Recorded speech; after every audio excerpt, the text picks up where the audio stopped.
So stupid.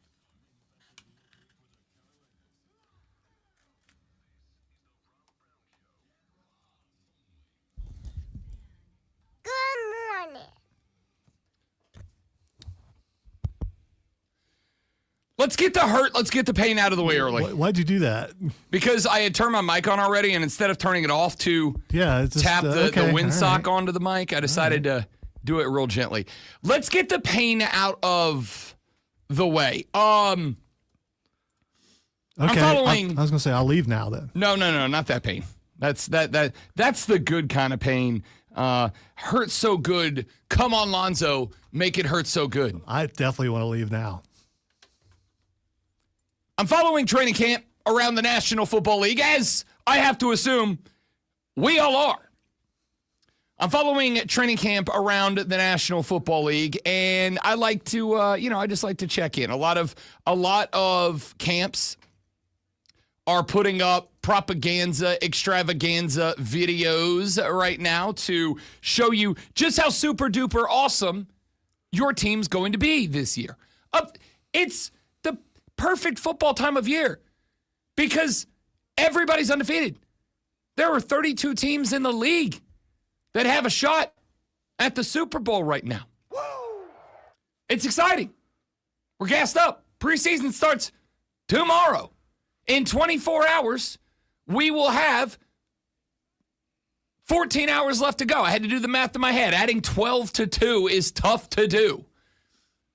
It is 6 a.m. So it is 6 a.m. Not everyone can add this early. I can add later, but it was real tough right now. In 24 hours, we will have 14 hours until toe meets leather and the preseason is underway. We're all sorts of excited. Why wouldn't you be? Your team's undefeated for half of the league. You're like 4 weeks away from your team not being undefeated anymore. That's where it's great. It's fun. Awesome. Let's go. So this is a fun time of year, and I really do spend a few minutes most nights taking a spin around training camps. And I kind of, I focus in on Carolina, Atlanta, New Orleans, Tampa, the NFC South. I check in on those chefs. I check in on all these, on all the teams that I think are going to be relevant to this show. The teams we cover geographically and the teams that I think will be in the chase in some way, shape, or form. And so yesterday evening, I was spinning around training camp coverage from throughout the day. And I came across a clip from Tampa Bay practice.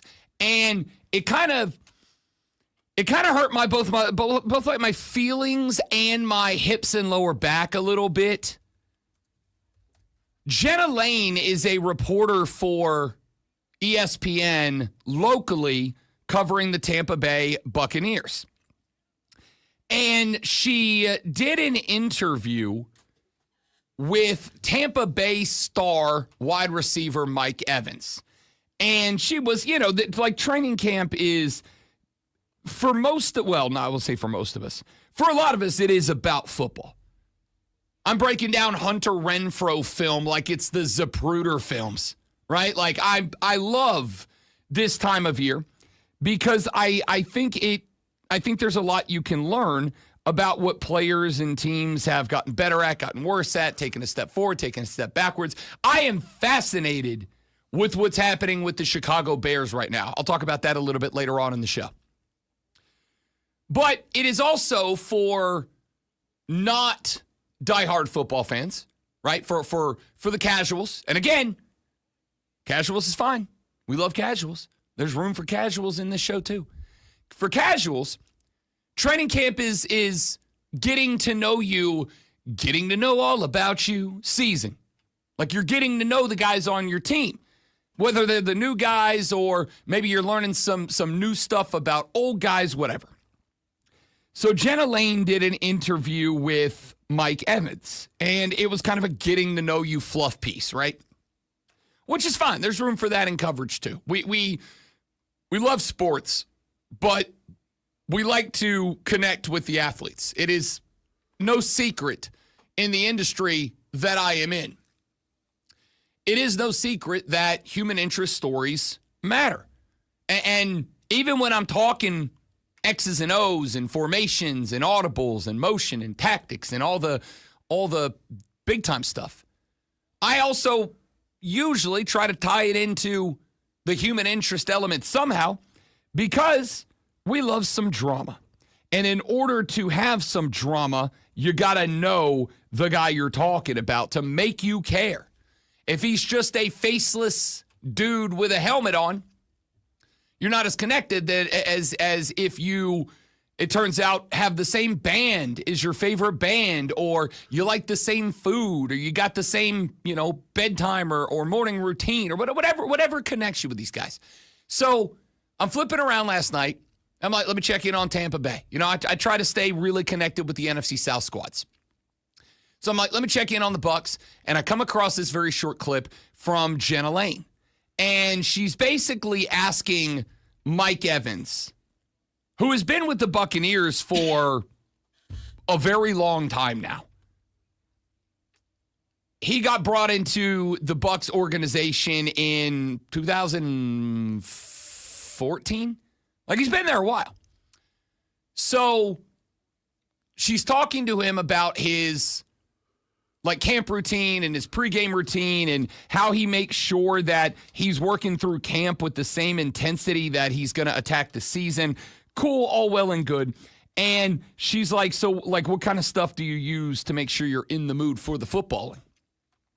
And Mike Evans is kind of going through his routine. And one of the things he says is, and I'm getting really big into old music, man. I'm starting to find some vibes in old music. Mike Evans is 31. That's about the time that I kind of circled around. There's this theory in music that you discover new music up until you get to a certain age. And then when you get to a certain age, you stop going out of your way to discover new music. And you kind of circle back around to the beginning of your musical taste, and you kind of go through that journey again. I believe that theory. Yeah, so do I. Thank you, Spotify, because as soon as I just went back and downloaded all my favorite old stuff. Yeah. And I get a new thing every once in a while, but I only have so much room, I think. This theory 100% holds water for me because I used to, and I'm not saying I don't try to find new music now, but I don't do it like I used to. I used to go to record shops and have full conversations with people I don't know to find stuff that they like. Now, that's not to say that I don't find new music. I do. I found Monday an all-female surf punk rock band called The Beaches, which I find is a hilarious name for an all-female rock band. It's a good name. It's a great name for an all-female rock band. Do they have attitudes? Or yeah. Okay. Yeah. All right. It's like the bassist is this chick who comes out on stage, and I don't know a ton about him. I just found him Monday. But the bassist comes out, and she wears Jinkos in a sports bra, and she's just a badass, dude. The lead singer, she sings, but she performs on stage. She has a presence. I just found him on Monday. I added him on Spotify. I'm obsessed. I'll find new music, but I used to go out of my way to do it. I don't really do it anymore. I don't know, man. They're from Toronto. Hey, man, a Canadian all-female rock and roll band. What kind of beaches do they have in Toronto? For the record, I think that the pun on the beaches is that you replace the E and the A with an I and you say it with a Canadian accent. Nuh-uh. There it is. Nuh-uh. All right? I'm all in on the beaches. They are some bad beaches, and I love them. All right? So I'll find some new music, but I don't go out of my way to find new music like I used to. I used to go to record stores and have full conversations with anybody in that store. Hey, what are you listening to? What are you into right now? Who's somebody I've never heard of? And I would pick up albums. And now it's like, I use DJX, the little AI DJ on Spotify, which, by the way, if you haven't used it, it's phenomenal. And I use that, and DJX it'll do 4, 5, 6 songs that are in your library or that are adjacent to your library. And then every now and then he'll do a 4 or 5 song set where he's like, You've never heard of this band, you've never played them before, but they're very similar to this artist that you love, so give this new artist a try. And it's dropped some stuff on me that I'm like, yeah, it's pretty good. I'll check that out. So you trust Music AI? 100%. Okay. DJ X has been phenomenal. After the show, I'll pop my DJ X on Spotify and let you check out. It's really good. So Mike Evans is doing this thing with Jenna Lane, and she's like, give me the routine, and he goes through, and he's like, I've kind of started, because he's 31 years of age, he's kind of at that age where that theory kicks in. You kind of stop finding new stuff, because music changes, and at some point, it changes so far that you become the old curmudgeon. You're like, oh, these kids don't know music anymore, right? And you circle back around, and Mike Evans has hit, it sounds like, his circle back around point. So he said, I've been really getting into old music, like old head music. And calling music old head music is saying it's old, right? So Jenna Lane this morning pops up a tweet. I just saw it on SportsCenter. And I was like, ugh. Jenna Lane said after that interview where Mike Evans said part of his routine, part of his vibe is to go find and get into and get vibes from old hat music. She said, what is old hat music to you? And he said, oh, you know, stuff from the early 2000s, like old stuff. Y'all, I want to fight an NFL wide receiver right now. I want to fight an NFL player today, right now, this second. Bad move. I'm ready to fight, Mike. Yeah. I'm ready to fight right now. He's in better shape than you, and he's a lot better. I'll get my ass whipped, but I think I can get one shot in. He's a wide receiver. He is a big dude. He's a big dude. I'm not landing a shot. But I think if it was like me, him square off in the parking lot, him all 6'5", 231 of absolute NFL jacked, and me back down, by the way, to 207 after 2 days on the road at Media Days. Thank you very much. Me at a lean, mean fight machine weight of 6'3", 207 with not an ounce of muscle fiber in my body. I think if it was time to square off, all I need to do is just say that in my head over and over. What's old hat music, Mike? You know, early 2000s. I think I'm landing a shot or two. I think I'm getting one or two just out of like Incredible Hulk rage. Okay, that was 25 years ago. So that would be old hat music. I'm not saying I'm wrong. I'm not saying he's wrong. I'm just saying don't say it out loud. You know? It's like that Big Lebowski quote that I now immediately have to move back to my soundboard. You're not wrong. You're just a bleep hole for saying it. We all know. You don't have to point it out to me. I am fully aware. I get it. There was another dude this weekend that did something similar. Oh, it wasn't this weekend. It was last week at SEC Media Days. I had another Lulu Kesson moment. By the way, I think she rejoins us next week. I think Lulu Kesson's back next week as our regular Thursday guest to talk Gamecock football. So we were at, I think it was SEC Media Days, and I told the story already about I went into the lunchroom and I sat down at the table because I had a little break. There was like an hour between. Usually there were about 30 minutes. There was an hour between events. And so I'm like, yeah, they're serving us lunch. Pretty good. It was, I think it was blackened swordfish that day. Like, I'm in. And so. Wait, it was blackened swordfish? Oh, yeah. And you were complaining about the food? No, I was not complaining. You were saying that SEC was, no, the ACC was better. You did. I wasn't saying it was bad. I'm just saying ACC's food was better this year. That's not a normal dish. I'm just saying it's not something that I've had swordfish before, but it's not a normal dish. No, it's not. But at the end of the day, kind of a fancy dish. You're cooking fish. I mean, even the fanciest of fish, you still cook like fish. Oh, okay, right? All right. So, and you blacken anything, it's going to taste blackened. Dude, I will blacken any fish. Blackened fish is the way. Blackened redfish, one of the best foods on planet Earth. All right. So, blackened swordfish. I'm like, you know what? Good meal. I'm going to sit down. I'm going to take a break here for a minute. Got a little while. I got out ahead of my editing that day. Had my video posted, whatever. I'm like, let me sit down. Let me enjoy a little bit of lunch. And so I'm sitting at the table, and one of the guys that we had the pleasure of meeting from 107.5 The Game over in Columbia, he came and sat down. And then one of his interns, who was a young lady like fresh out of J school, she sat down, and basically I ended up sitting at this table, feeling good about my life at the time, by the way.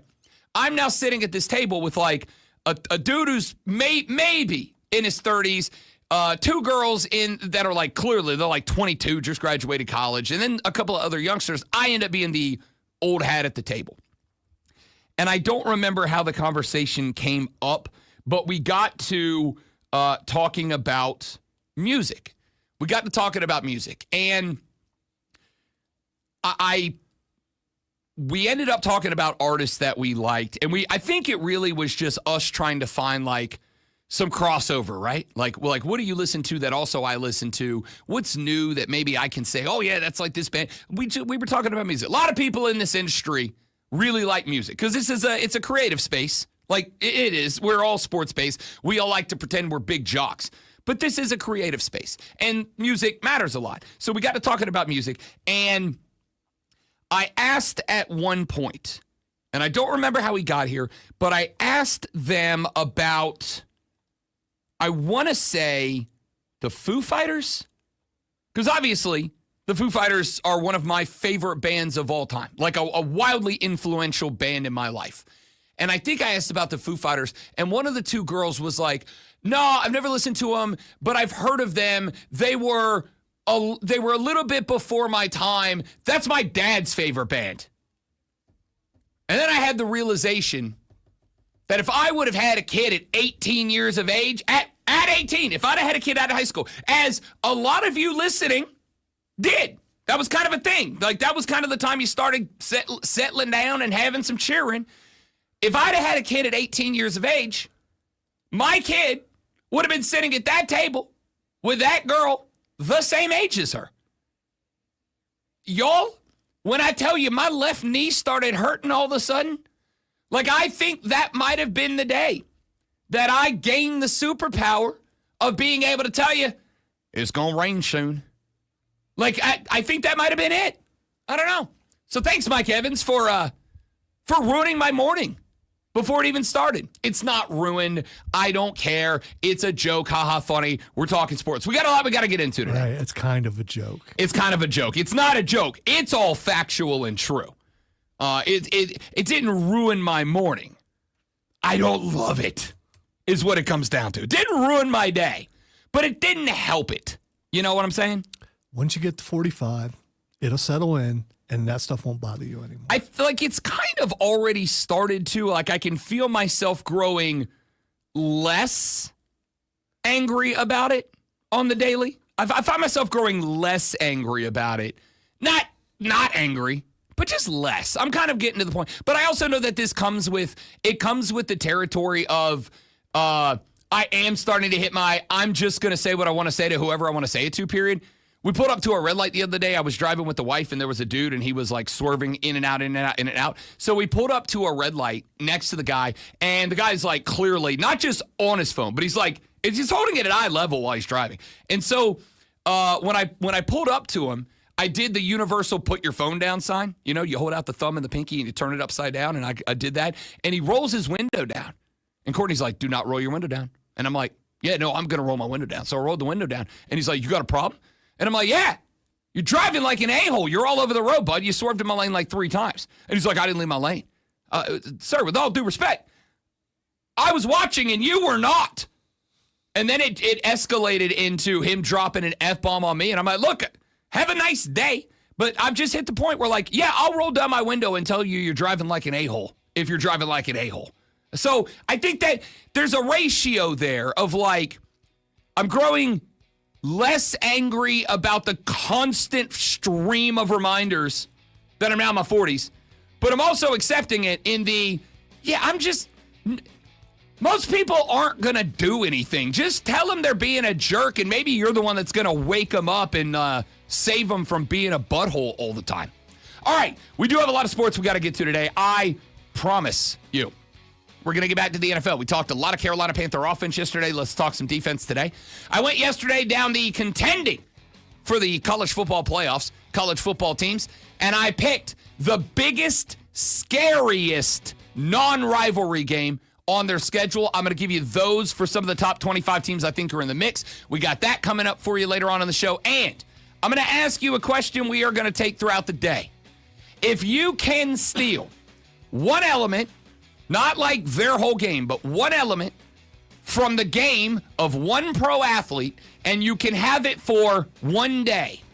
What one element of one pro's game are you stealing from one day, and what are you doing with that? I'll tell you what I mean. Lonzo and I give some answers. It's going to be a rip-roaring good time. That's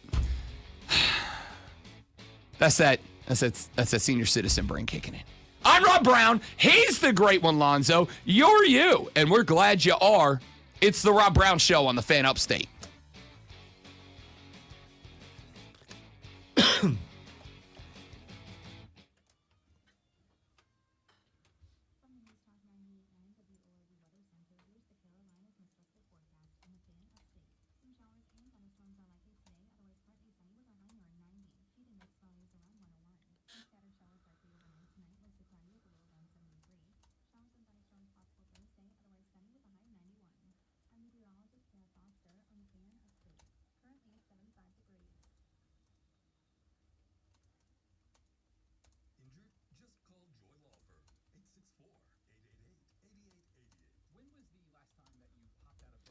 Good morning, Joe. Good morning, Kane. The Wasting Light album is the best Foo Fighters album.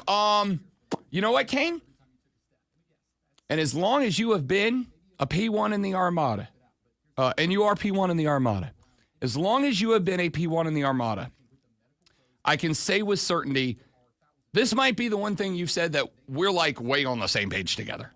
Like this might be the one thing you've said that we are way on the same page together.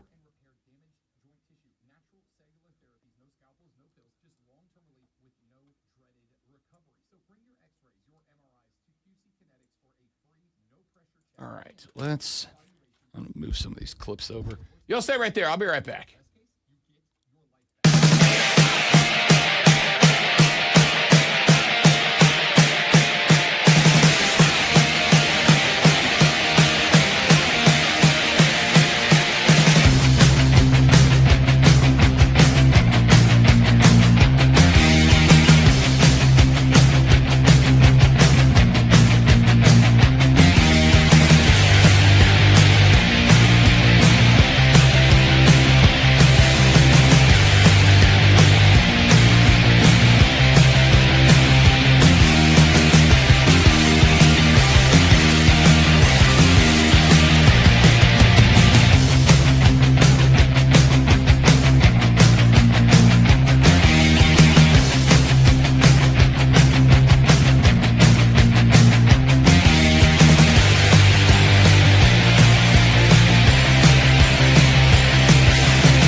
We're going to talk a lot of actual sports over the course of the show today.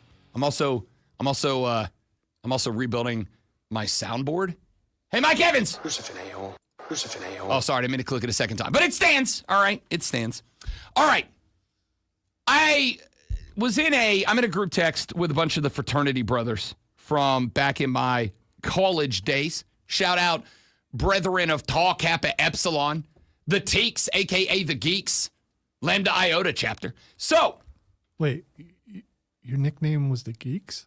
No, our nickname were the Teeks, but people like me were in the fraternity, so the cool fraternities called us the Geeks.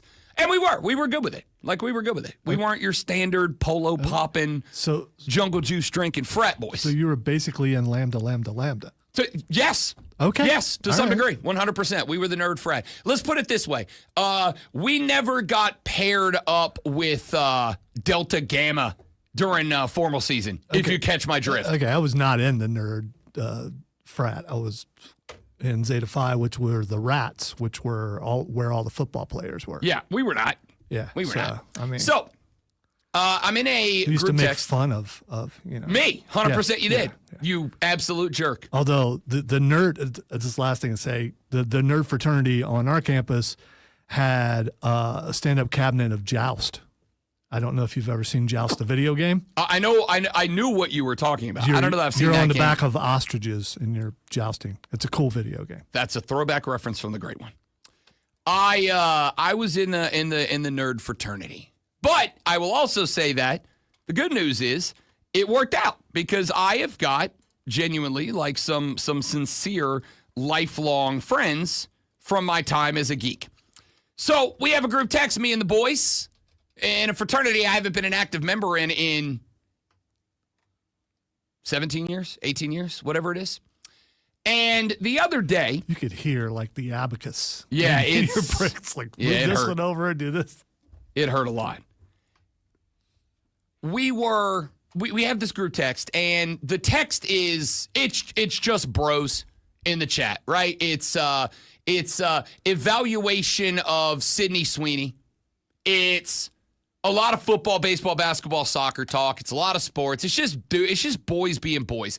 It is the text that if I die and you find me, I need you to grab my phone and delete that text before anybody else finds it. Like, you know what I mean? Like, not because of me, but because of my friends. It's that chat. I think all the boys have that chat.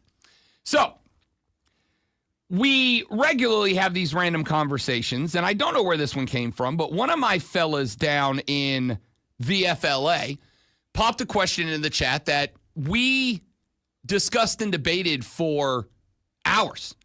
And the question that he popped into the chat was, if you could steal one element of one pro athlete's game for one day, what are you stealing and what are you doing with it? Now, not play basketball like Steph Curry. It's like shoot a three like Steph. You don't get to have his dribbling. You don't have to have his you don't get to have his passing. You don't get to all you can do is shoot a three like Steph. You can have Barry Bonds' ability to hit a dinger. You don't get all the rest of it. You don't get to be a great fielder. You don't get to be any of these other things. You just get to you can power mash like Barry Bonds. You can have, I don't know, Michael Phelps swimming, but you only get one race. Like, you can be a distance guy or a short. You can't have the whole thing. You can either swim a 1,000-meter like Mike Phelps or a 251 across. What one element of what one game for just one day are you taking, and what are you doing with it? The boys were at this conversation for hours, coming up with one athlete who we'd take one aspect of their game. And we all kind of landed on the same spot. That there's a lot of these that would be very cool. It would be very cool to be able to mash dingers like Barry Bonds.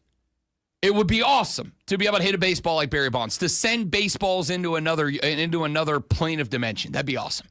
It would be very cool to have the ability to dunk a basketball like Tracy McGrady or Vince Carter. That'd be awesome. But the one that we ultimately, via a long discussion, all agreed on was that the correct answer is the ability to drive the golf ball with the distance and accuracy of Tiger Woods in his prime. Because as cool as it would be to hit a baseball like Barry Bonds, if you woke up tomorrow and you knew you had the ability to mash that baseball, what can you really do with it, right? Like, call a buddy, meet me down at the local ballpark. I want you to throw me BP until your arm falls off, and I just want to hit as many mashers as I can. But, like, what are you doing with that? If you had the ability to run, this was one that got brought up early. What if you could run like Usain Bolt in his prime, right? You could run the 1,000 meters like Usain Bolt in his prime. That would be dope. But what are you doing with that?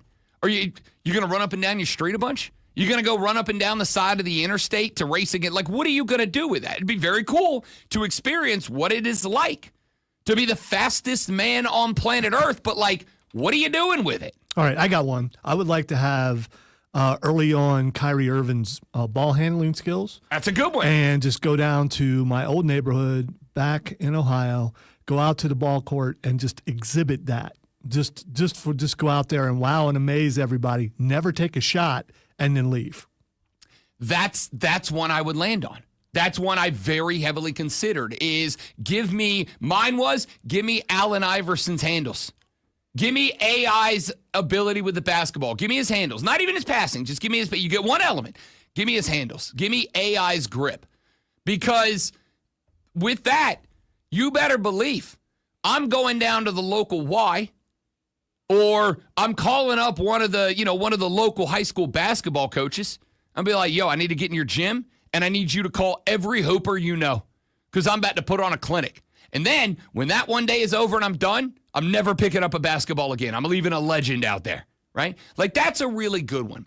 But I landed on Tiger's drive and distance. Now, a texter just texted the Hub City Spartanburger text line at 844-326-3663 and said, I don't even need Tiger's driver. Give me the iron play.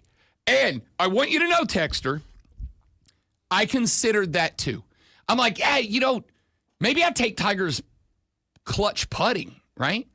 Maybe I'd take the iron play. Nobody was better from a mid-distance than Eldrick. Maybe I'd take that. But here's why I settled on the driver. Because half of my drives end up in the bull crap anyway.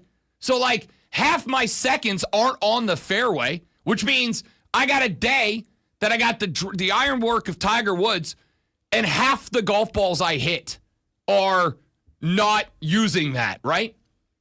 I'd be better served to say, give me Tiger's recovery.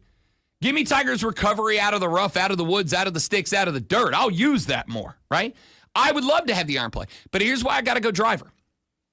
Because at least the driver gives me a shot. If I go 15 out of 15 fairways in regulation, I at least got a shot that of those 15 fairways in regulation, I at least got a shot that, like, 6 or 7 of those with my irons, I'm getting them on the dancing floor.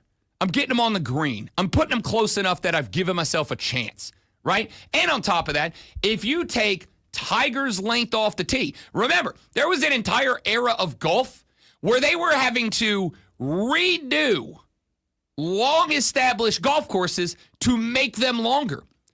Because it was not uncommon for Tiger Woods to drive the green on par fours. Like a lot. So they had to, you'll remember it was part of the Tiger Woods video game, they had to Tiger-proof the golf course. They had to add dozens of yards of length so that at least his second shot was more often than not coming with a pitching wedge or a 9-iron or a sand wedge from up close, right? If I had Tiger's drive in his prime, I'm going down to Pebble Creek. I'm going over to Fox Run. Like, I'm going to a local course. Those aren't Tiger-proofed. Those are local course length. If I had Tiger's driving ability, I'm on in one in, like, the majority of the par 4 holes in this market. If I had Tiger's drive for a day, I'm playing 5 rounds of golf in a day. I'm playing my 5 favorite courses. I'm playing all of them. I'm hitting 1, 2, 3, 4, 5. I'm speed running through all of them. That's the play for me. Lonzo's is great. Early Kyrie's handles, taking it down to the local court and showing up the Utes. I think that's a great one too. All right, I'm going to leave that question on the table throughout the course of the day. If you could steal one element of one pro athlete's game for one day, what athlete are you stealing from? And what one element of their game are you stealing? We're going to talk more about this. I'll get your answers. We'll take them off the air and on it. Text them to 844-326-3663. Join our live stream by heading on over to The Fan Upstate on Facebook, The Fan Upstate on YouTube, or The Fan Upstate on Twitter. You can also check out The Rob Brown Show on Facebook, on YouTube, and on Twitch. Would love to have you join the live stream. We do have our live chat up and running. We'll respond to that in the breaks. We'll take those comments onto the air and more. I am Rob Brown. He is the great Malonzo, and this is The Rob Brown Show. Ladies and gentlemen, it's The Fan Upstate.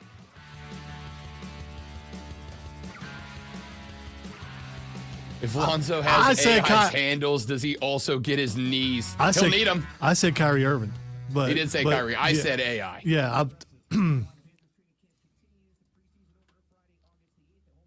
Shoot, that might be the answer. I would just take, AI's health in his prime. Can I just feel what it feels like to not have my knees hurt when I get up a flight of stairs? That would be great. See, I think that goes without saying. If you get those handles or you take that power, you don't feel pain for that because what those require to be able to do. Yeah. So, did you see the Happy Gilmore 2 thing that it made Netflix history? I did. We're going to bring that up later on the show. So I wonder what it would have done if it released in theaters. I don't think it would have been anything. I think the right call was absolutely Netflix, to be honest. So do I. I think that was the right call. I would have went to a theater to see it, though. I would have. Yeah. I also suspect that there's a lot of folks who would say, I'll watch it on Netflix, but I'm not going out and paying money and blah, blah, blah. We did Fantastic Four on Sunday. And between two tickets, and they were matinee, so they were $12? But between two matinee tickets, one large popcorn, two sodas, and one little thing of candy, we were in for $63. I will even tell you that as a Happy Gilmore lover, the OG, have been around since that movie dropped, loved it then, love it now. I don't know that I would have paid $62 to see it in a theater. I 100% knew if it was on Netflix, I'm watching it when it drops, at least the weekend that it drops.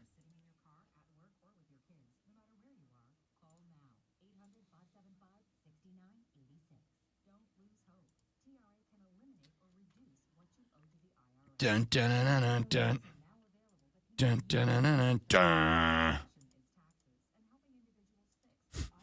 Some of those hooks just...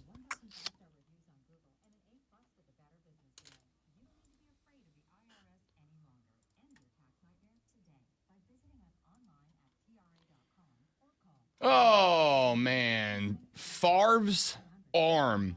You know what? Initially, Zach, my gut reaction to that was, why would you take Favre's arm and not Drew Brees' accuracy? But I think I know the answer to that, which is for most of us, if we got one element of one athlete's game for one day, the absolute best thing you're going to do with it is go play that game with the boys that day, right? You're calling the fellas over. You're like, meet me down at, Burns High School. I'm renting out the football field for the day, and we're going to go at it. And I do think it would be dope in front of the fellas to be firing 80-yard rockets in the air, right? Hitting them in stride from 80 out. I think that's the right answer because I don't know, with just a bunch of dudes running around on the football field, I don't know that Brees' accuracy stands out, right? Nobody's going to be like, oh, my God, you are dropping dimes because most of those guys are going to be running slow and open. So it doesn't really matter. Brees' accuracy is going to stand out when, you got a guy crossing at 22 miles an hour with a DB in his back pocket hanging onto the towel, and you've got a window of 3 inches at the hands to hit it, and you can do that.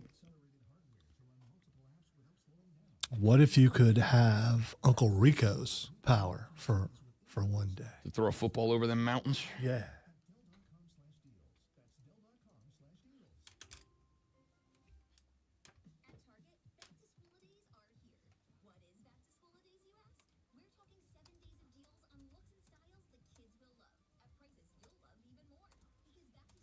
I don't know. Wouldn't you want to steal a power that you could make some money off of in one day? Like maybe the best dart player in the world having his skill for one day. Best billiards player in the world. Yeah, and just hit every place you could to make some money. That's a good play. That's a good play. You know what I think might be it for me? And again, I didn't even think of this contingency. Do I get to pick what day it is? Because if it is, I'm taking Tigers driving, and I'm going to enter myself. I'm going to find a day where there's like a morning golf tournament and like an afternoon golf tournament. I'm entering in both, and I'm going to dominate both of them.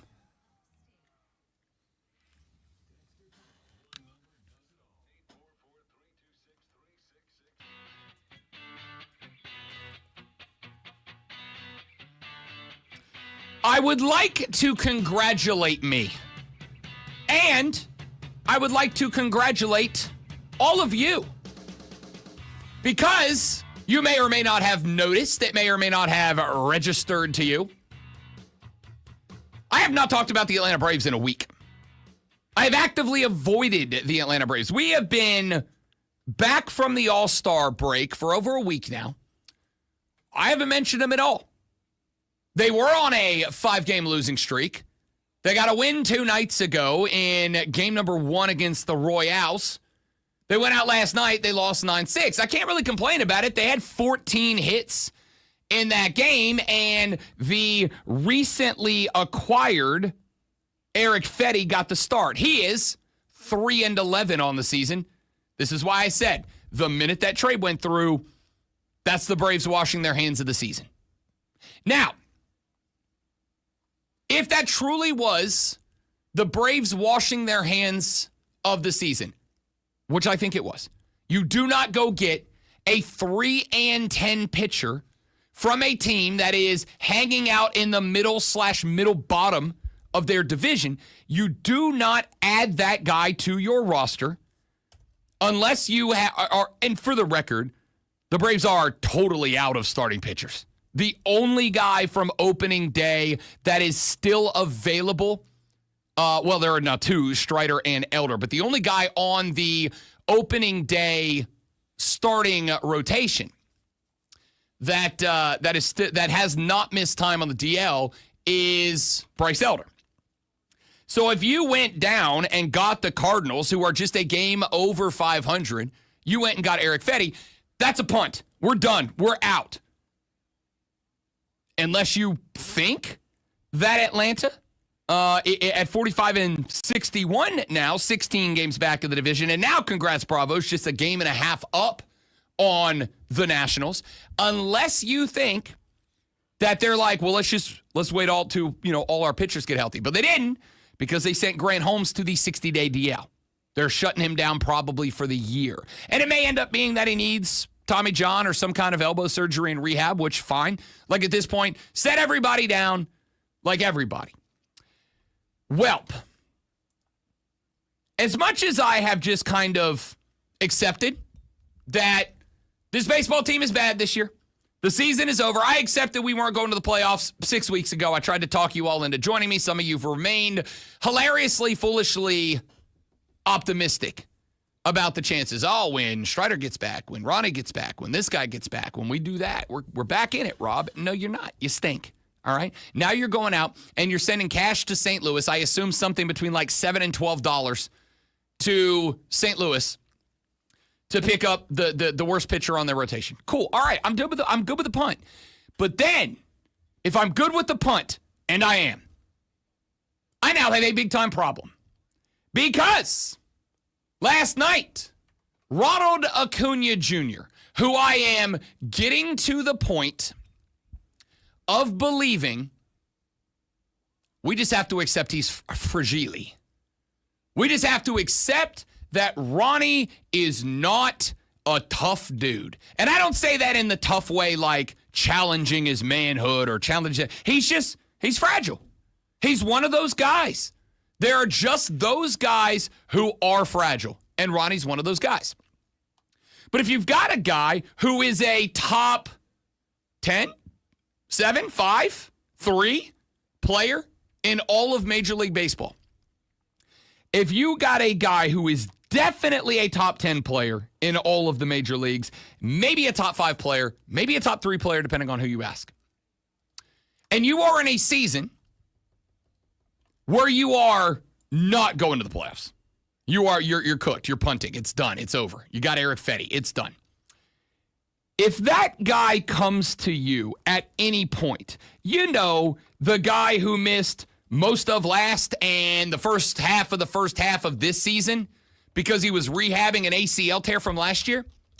If that guy comes to you on a Monday after a game and he says to you, who I have just promoted to general manager or coach or whatever title you want with the Bravos, if your franchise guy in a year where you are a long way off the pace says, hey, coach, hey, GM, hey, whatever, my hammy and my leg and my Achilles, they're a little tight after the game.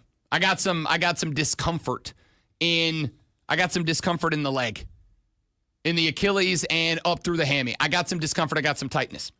If you're the manager of a team that is bad, 45-61, what's that make the Braves? 16 games below 500. If you are a team that is a game and a half up on the Nats, and the franchise comes to you and says, Coach, I played on Monday. I want to play as much as I can, but I got some discomfort in the Achilles and in the hamstring. Oh, by the way, of the same leg that I just had ACL surgery on and rehabbed and just came back from. If that guy comes to you and says, there's discomfort in the leg, Coach, but, I missed a lot of the early season and I just want to play. What do you do in that spot? What do you do? You say, Ronnie, I understand. And I appreciate that you want to play. I appreciate that you are a competitor. I appreciate that you're a dude who wants to go be a dog and wants to gut it out and wants to play even if this team is straight up booty cheeks. I get it. My man, you're sitting down tomorrow. Wins and losses do not matter anymore. Results don't matter anymore. We are now at a point that we've got a few different objectives. Number one, we're going to fill up the rotation with a bunch of junk pitchers nobody else wants and let them chew up innings and blow their arms so we don't have to waste our young guys and have a bunch of Gwinnett Stripers come up here and get smoked around by major leaguers and lose their confidence. Objective number two is we need to take care of you, Matty Olson, Austin Riley, whoever I believe the core of next year's team, which will not be managed by Brian Snicker, the core of next year's team, we need to take care of. And that's you, buddy. You are the franchise. You are the cornerstone. You are the guy. You are the dog. So we gotta take care of you.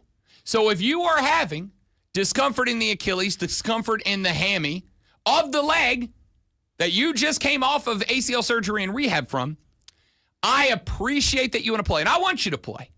I really do. But not tonight. I need you to sit.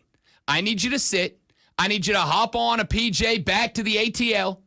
I need you to go get some imaging done. I need you to go talk to the doc. I need you to walk through everything that we can walk through to make sure that this isn't a bigger deal than it looks like it is. That's what I need. I need you to make sure you're a buck. When you are 100%, when the med staff says you're 100%, you're going back out there. What did the Braves do? Because there are now reports that after the game against the Royals on Monday, Ronald Acuna Jr. went to the team and said, I got discomfort in the leg. I got discomfort in the hammy and the Achilles. It's a little tight. But then he said to the team, but I want to play. I missed a bunch of time because of the ACL and the rehab. I'm a competitor. I want to be out there. I want to play. Sit his ass down. Sit him down. Because every time that this guy gets injured moving forward, and again, respectfully, because I love him, Ronnie's injury prone. We know that. There's been a bunch of them. And every time that he gets injured, it elevates the chance that he's going to get injured again. And if you end up running this dude into the ground in a season that is going to go down as arguably the most disappointing baseball season of my life as a Braves fan, If you run him into the ground and you pop another ACL, blow a hammy, break a leg, whatever, and he ends up being unavailable for next year, when you have a new manager, when you have a new core, when I assume Anthopoulos is going to finally start bringing up some of those young pitchers he's been drafting over the past couple of years and put them in the rotation, and maybe you find your way in. If this dude says, I'm hurt, but I want to play, you're a manager, manage. Buddy, I want you out there too. It's better for my team because nothing else is worth watching but you. But no, because I cannot risk your future as the cornerstone of this franchise as long as you were locked in to have you go out there and pop an ACL running down fly balls in right field in games that are irrelevant. Take it to the bench. We're going to do the test. If you are 100%, you'll play tomorrow. I got you, but not tonight. Manage. Sit him down because do you know what happened last night? Ronnie was in right field. Ronnie ran down a fly ball that ultimately in the game did not matter. In a game that did not matter. And do you know what happened? Ronnie came up limp and got pulled out of the game with an Achilles injury. We do not know how severe. He is getting evaluated today. But if it turns out that he blew an Achilles, guess what? You don't have him to sell tickets the rest of this year, and you're probably not going to have him for a chunk of next year. Great job, everybody. I don't understand. So baseball is different. They don't have trainers. They don't have doctors. Because in football, if someone is injured, they have to be cleared by the doctors before they go back out on the field. Does baseball not do that? No, you do. And there was. So why are you not blaming them? Why are you blaming the whole damn organization? Because that seems like if he let him go out, it's probably because he was cleared. And if he was cleared, that's on the doctors. Everybody in that organization, from the staff, you wouldn't play hurt. I'm not saying it's up to me. Okay, but as the athlete, you wouldn't play hurt. If I'm Ronald Acuna Jr., coming off a blown ACL, my second, by the way, coming off the surgery and the long rehab of a blown ACL that caused me to miss a third of the first half of the season, and I go out there and that same leg starts to act up on me, yeah. We're 45 and 61. Maybe a different story, great one, if we're 61 and 45. Maybe a different story if you're at the top of the NL East, not the bottom. Maybe a different story if you're a World Series competitor. But as a team that's 45 and 61, especially, because I know it's easy to say, well, I'm a competitor. It's really easy to say that when you don't have 7 years and $185 million attached to your decision and ability to stay healthy. Yeah, for that much money, I'll sit my ass on the pine and feel better later. If the trainers cleared him and it was his decision, it's his decision. No, it's not. It is the manager's decision. Stop. We got to stop with that. No, you know I'm as player empowerment as anybody. You should say, hey, the doctors said you could play, but I don't trust the doctors. Yes. And so you got to sit down. Yes, that's exactly what I'm saying. That's a good way to That's get exactly fired what I'm saying. As a Why manager. would you? Okay, then let me say this. By the way, I understand your side of it, but there's also the business side, and the business side of the manager going, okay, this all-star player got cleared by the doctors. At least we assume he got cleared by the doctors. He wants to play. If I set him down, he gets disgruntled. He goes to management. Then I lose my job. He can't do anything. He's locked in for years. Like years. You sit the kid down, and you go, look, man, I promise you, we got your best interests at heart here because your best interests are our best interest. You being out there is the only reason anybody has to watch the Atlanta Braves right now. It's the only reason we have to watch the Atlanta Braves is you. You are our future. We have locked up this franchise around you for a decade. You're the guy. And what I can't have is you going out there and blowing it out for no reason. In a year, we're 16 games off the pace, 16 below 500. We are 16 games behind in the division. This is not it. We want you out there. I promise you. But see, now what happened? The Braves and the Reds are playing this Saturday in Bristol at the racetrack. It's their big, MLB's big, like, crown jewel special thing. We used to have the Field of Dreams. Now they're playing at the Super Speedway in Bristol, whatever. And that was this huge deal. Now the Braves are going to that game. 80,000 people plus expected to show up at this event.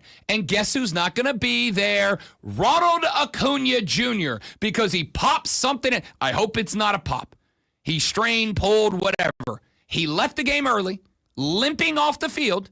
After we saw him limping off of a home run or a plate crossing on Monday, limped off the field last night, 10-day DL. He's now not available. Well, apparently, the Braves just lost a bunch of stuff. You can't trust those doctors because they allowed him to get on the field in the first place. Sure. Let's say you're right. You know who else I don't trust? Brian Snicker and Alex Anthopoulos for watching this man on Monday limp off the field and then tell you, my leg's messed up, but I want to play, and then just saying, yeah, you know what, go ahead and play again on Tuesday in a game that doesn't matter. And guess what? What if Ronnie popped his Achilles last night? I'm not a baseball guy, so I don't know this for sure. I didn't know that managers actually were also doctors. I didn't know that. You are hinging on the wrong thing. You're hinging on the wrong thing. I'm not. Who cares? Lonzo, if I see a guy limping, I know he's hurt. I don't need to go to medical school to see that a dude going, probably ain't my best baseball player. How far did my chair roll away? I have to go get it. Sports Flash. It went way back there. Because I like to twist the knife, the Atlanta Braves dropped Game 2 of their series with the Royals 9-6. The recently acquired Eric Fitty, took the loss, go away, giving up 4 earned runs on 5 hits. The Braves offense had 14 hits, including base hits from Jurickson Profar, Ozzie Albies, Drake Baldwin, and Michael Harris second, and homers from Marcell Ozuna and Austin Riley. Bengals edge rusher Trey Hendrickson is expected to end his holdout and report to the team today, according to reports. While the team has not announced an extension yet, it's believed his arrival is a good faith gesture to spark negotiations.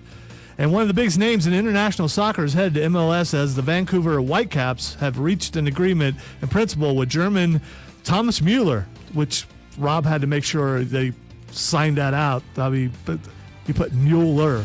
Good for him. Yeah.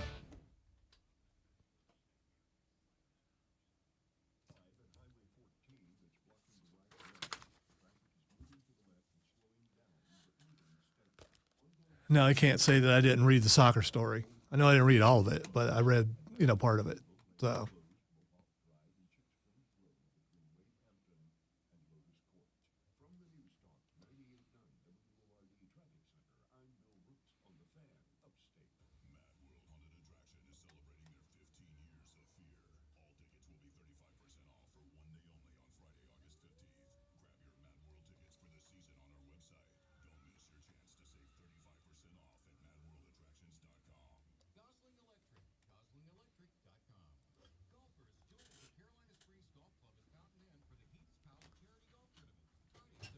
For the record, give me an Emmy for that acting.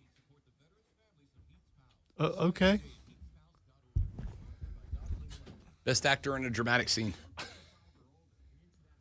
Nettie Max says, oh, you sweet summer child. This season is like reliving the late 80s Braves all over again. Fortunately, Nettie Mac, I was not online as a human being yet, so I got nothing for that. Hence the sweet summer child. Yeah, I know. I grew up with the 90s Braves, and even though they did not get the amount of World Series championships that team should have won, they were dominant for a decade plus of my life, which is why I got hooked and have maintained my fandom. I'm not even adverse to a bad baseball team. The Braves have been bad many times in my life. The issue is when you come into a season with uber high expectations and then this happens. So this is because you were wrong? Everybody was wrong. Okay. Bob Nightingale of USA Today, the biggest sports writer in baseball, was wrong about this team. That guy's been covering baseball for 40 years. Nobody knows ball more than that guy, and he was wrong about it.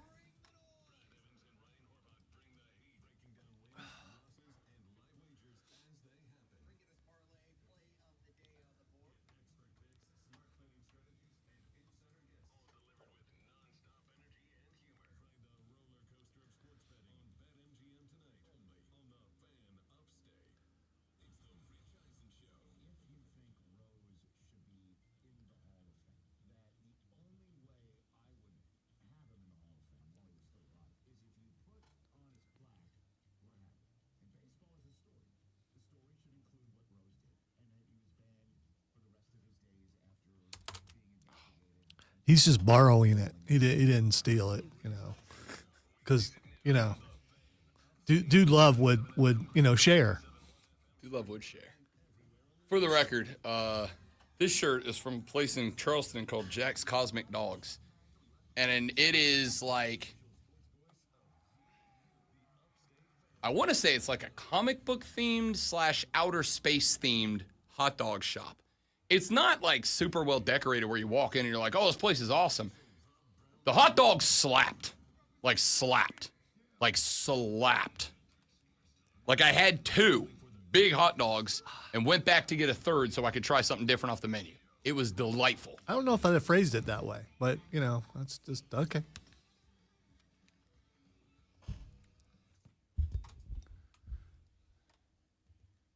Hello, boys. Here we go. The Rob Brown Show is back on your radio. It is the fan upstate. Rob Brown, the great one, Lonzo. Your name rhymes too. Why didn't I lead off with you? I could have kept the streak. Could have kept the streak alive.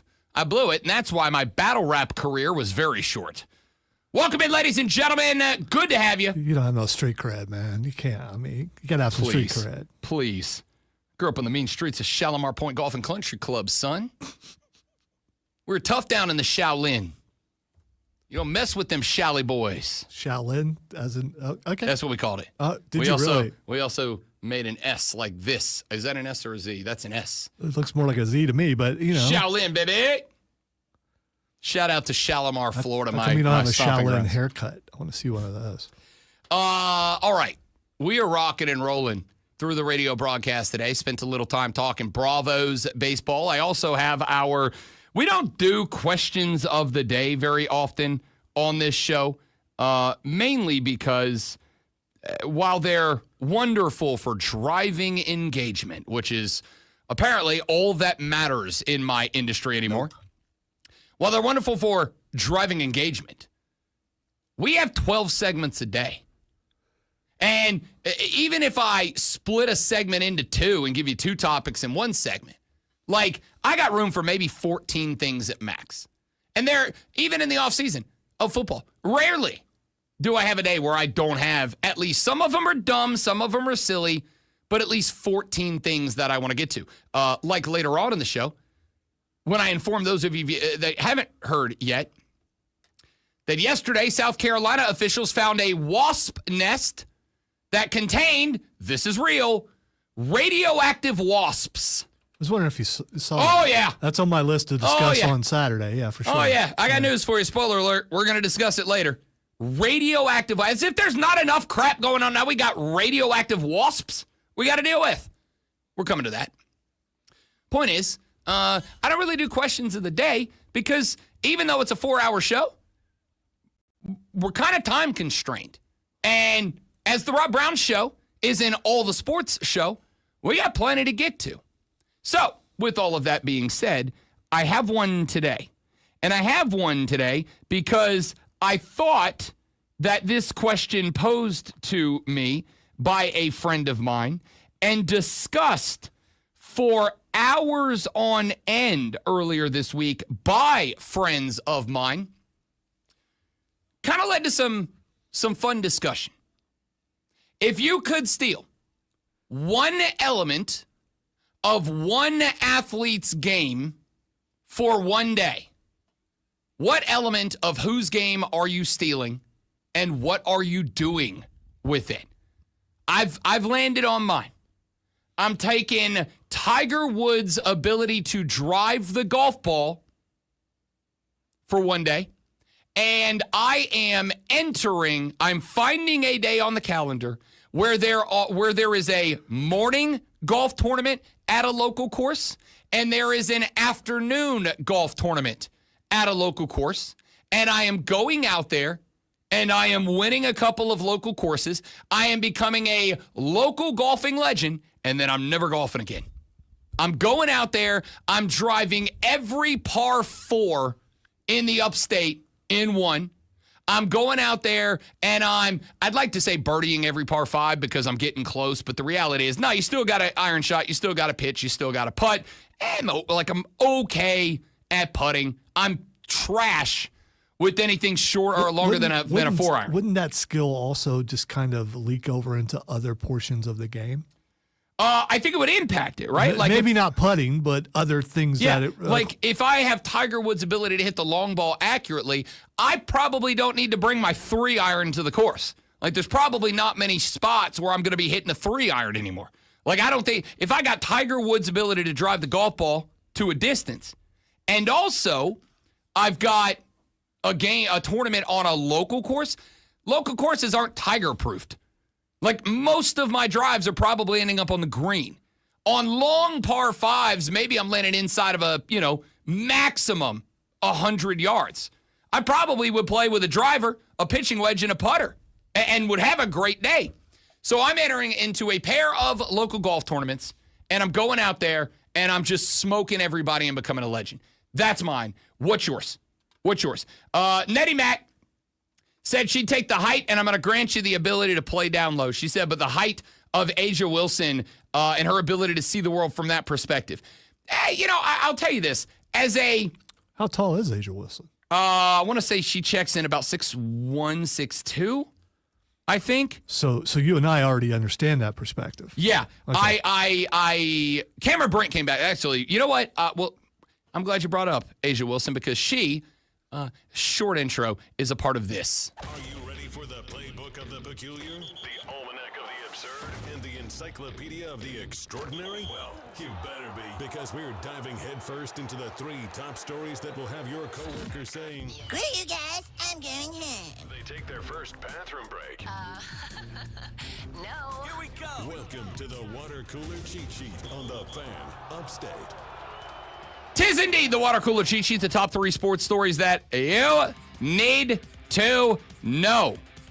Before you get to the office and start talking sports this morning, we do it every day shortly after 7 a.m. Let's get to it. Item number 1. This was going to be item number 3, but since Nettie Mac brought up Asia Wilson, I'll make it item number 1. To the W we go. The LA Sparks took on the LV Aces last night. The Aces get the 89-74 win. Now, the score itself is not the story. There were 2 player stories within this game. Number 1 is that Cameron Brink made her return to the LA Sparks last night. She has been out of commission for the past 13 months, rehabbing a torn ACL suffered in the early portion of the season last year. Of course, Cameron Brink was drafted to the LA Sparks, has been with that team since the beginning of her career. Cameron Brink expected to be in that Caitlin Clark, Paige Beckers, Angel Reese upper echelon of athletes in the WNBA. And I do think she will get there, but very clearly her return to the WNBA basketball court is going to be taken slowly by the LA Sparks. Brink played 14 minutes last night. She went 1 of 3 from the floor, 2 of 2 from the stripe, putting 5 points on the board, ended up with 3 boards and 1 assist and a block in the game last night. But the return to the basketball court for Cameron Brink was ruined by former South Carolina Gamecock legend Asia Wilson. 30 minutes played. She opened 10 of 10 from the floor. She would finish 16 of 23. Somehow, wink, she ended up with only 1 free throw in a game where she shot 23 times. She ended up with 1 free throw. I'm going to need somebody to explain it to me, because that ain't it for me. She did add 10 boards to go with her 34 points. You know I love me a plus-minus number. Asia Wilson plus 26 when she was on the floor last night. Asia Wilson still one of the best players in this game. I would argue she might be the best player in the game right now. Absolute stud performance out of the, sorry, I lied, Lonzo, 6'4", former South Carolina Gamecock.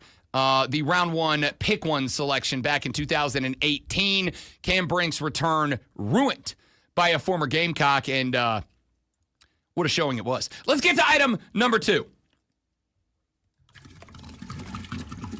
This may not be on the register for those of you that I have not won over into the soccer verse yet, but for those that were already there, or those that I have won over to the soccer verse, This is a massive story.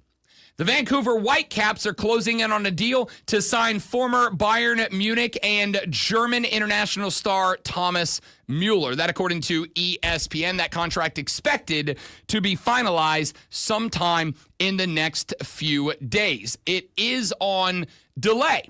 The reason it is on delay is because the MLS has something that is known as exploratory deals. Basically, teams can begin in the MLS, teams can begin to have conversations with players that are outside of the MLS. And if they are able to open up conversations, they have a limited number of spots that are exploratory spots. Teams can say, we got the rights to this guy. We found him, we talked to him, we opened the discussion, and we're going to reserve the right to sign a contract with him. Well, FC Cincinnati started the conversation. Mueller ultimately, through his agent, declined an offer to join the Eastern Conference side back in April. Since then, he has expressed interest in becoming the latest, past his prime but still pretty good, European star to come to America, or in this case, Canada, and join the MLS. The Whitecaps are in the final stages of negotiating a trade with FC Cincinnati. They are expected to send up to $400,000 in general allocation money to Cincinnati. Once that is done, once that trade is approved and accepted by Cincinnati, apparently Mueller is already ready to sign and to join. Thomas Müller spent 17 seasons for Bundesliga giants Bayern Munich, managed 250 goals in 756 appearances across all competitions, helped the club win 12 league titles, and also had a very successful run on the German international side before retiring from international play in the Club World Cup. The Whitecaps reached the CONCACAF Champions Cup final, fell to La Liga MX club Cruz Azul. They hope that Mueller, at 35 years of age, will be able to help them to the next level. The team also reached the 2024 MLS playoffs after finishing the regular season in 8th place and beat the Portland Timbers in the wildcard match to qualify. They were eliminated by LAFC in the opening round. Yes, Thomas Mueller, an older guy at 35 years of age. I was going to ask you, at 35, isn't that, I mean, when do soccer players usually retire? I mean, whenever they can't play soccer anymore. Okay. Because a lot of these guys will, Is there anyone older than him playing? I mean, I don't know in MLS, to be honest with you. I don't know the answer to that. Right. Most of these guys will play at the highest league they can play in, and when they are done there, once teams say we're done, you can't do it anymore. Many, like the biggest names, most of them will retire. Some of them will step down a league, because remember, in soccer, in just about every country, there are multiple step-down leads. In the U.S., we have MLS, then we have USL, then we have USL Champions, then we have USL League One, and down and down and down. A lot of guys that do not make it or are done with their time in MLS will step back to USL, Champions League, then to USL League One. In fact, there is a young man right now on the Greenville Triumph roster who spent quite a bit of time. We actually talked to and about this cat when he signed with the Triumph a number of months ago. But we actually have a young man playing here in Greenville who spent quite of time in MLS named Sebastian Velasquez. Played his time there, ultimately kind of still a very good player, just like was not MLS quality down the end of his career. And that's not saying anything. It's like saying a guy's not an NFL player, but he's a good UFL player. Like, it's not an insult. You're still one of the best players in the country. So you get older and you lose a little bit of a step, but you still want to keep playing the game that you love. There's options available for you to step down. And this is why I am, as we have talked about on the show a lot of times, this is why I am very excited about the acceptance of promotion relegation in USL. A guy like that could come to a USL League One team in the Greenville Triumph and still a very good player, still one of the best players at this level. If he shows up and the Greenville Triumph behind Sebastian Velasquez have themselves a hell of a year, they get promoted to USL, he gets to move back up a division, right? So, like, that's why this is very, very interesting. But Thomas Mueller, one of the, I will not say best anymore, but one of the most well-known soccer players on planet Earth, making his way to MLS. Listen, these types of things aren't necessarily anything that is going to like register internationally to place the MLS as a top league, but these are the types of moves that gain attention for a stagnant league. I honestly, as I have said many times, I still very much believe that in the next 7 to 10 years, we'll be talking about the fact that the USL has surpassed Major League Soccer, and you will all see what I've been telling you for years, the concept of promotion relegation, which rewards and punishes owners, not just players, coaches, and fans. It's going to work. Book that. Write it down now. Let's get to item number 3. Don't need to spend a ton of time on this story because we talked about it at the end of the last hour, but I do think it is a big deal specifically for you fans of the Atlanta Braves. The Bravos drop a 9-6 decision to the Kansas City Royals last night. Eric Fetty picked up just a few days ago from St. Louis, went out and earned his 11th loss of a 3-11 record. That's why I said that day the Braves have punted on the season. 4.2 innings, gave up 4 earned runs, got 3 Ks, and gave up 1 big dong in those 4.2 innings of work. Offensively, the Braves were actually alive. They ended the night with 14 hits. You had multi-hit days from Eli White. You had a multi-hit day. Michael Harris went 3 of 5. He's been hot the last handful of days. Marcell Ozuna, 2 of 4. Ozzy Albies, 2 of 4 last night as well. Offense was good enough to win, just you had a bad pitcher out there because you just need dudes to eat up arms. If this was a Spencer Strider game, a Grant Holmes game, you probably win this baseball game. Don't care about any of that. What I do care about is the fact that Ronnie Acuna Jr. was pulled in the 6th inning. Ran for a foul ball, came up limp. Later in the inning, a ball was hit over his head, gave chase.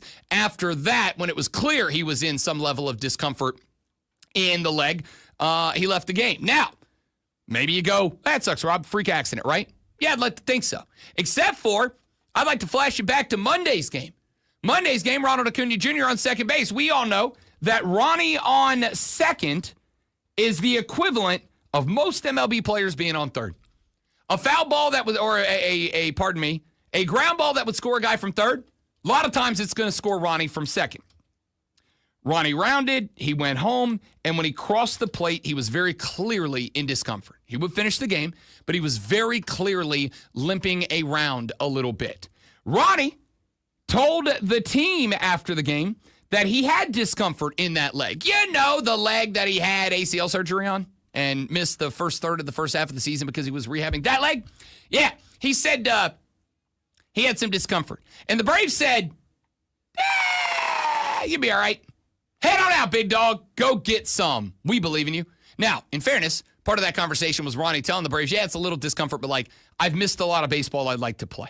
And I get that. Brian Snicker, you are the manager. Manage. Alex Anthopoulos, you are the general manager. General manage. When the cornerstone of your franchise says, my leg's jacked, coach, I don't feel right, but I want to play. Y'all, this guy's the foundation. This guy's the cornerstone. This is the guy you have locked in for a long time as the dude. What if that injury he sustained last night is a popped Achilles? What if? In a year where you are 16 games below 500. In a year where you are 16 games off the divisional lead. In a year where you are 1.5 games up with the Washington Nationals and trailing the Miami Marlins, with all due respect. In a year where all those things are true, your foundation, your core, your cornerstone came to you and said, my leg, after I limped off the field last night, my leg is in discomfort, but I really do want to play. And they said, cool, head on out. Well, what happened? 6th inning, Ronnie has to shag a couple of balls. Something goes wrong in the lower extremity, and Ronnie has to not just leave the game, but has to be flown back to the ATL because he's got to get imaging done. He's got to have an evaluation. He goes to the 10-day IL. The Braves on Saturday are playing a game in Bristol, Tennessee at Bristol Motor Speedway. It's like a crown jewel event for MLB this year. It's going to be this big to do. They're going to pack 80K into that building. It is expected to be the most attended Major League Baseball game in history. And guess who's not going to be there? The Braves' numero uno reason for watching, Ronald Acuna Jr., now unavailable. And all you had to do was sit that guy down last night and go, Ronnie, we know you want to play. Trust me, we want you to play more than you want to play. You're the only reason to watch this trash-ass baseball team right now. But what we can't do is end up having something going wrong and losing you for another 13, 14-month stint. If this is an Achilles, that just happened. I don't think it is. We won't know until later today.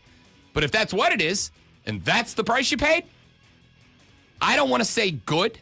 Maybe this will teach Snit and Anthopoulos a lesson. Because Snit's retiring. It doesn't matter anymore. This story sucks and is infuriating. Let's talk some college football when we come back on the Rob Brown Show on the Fan Upstate.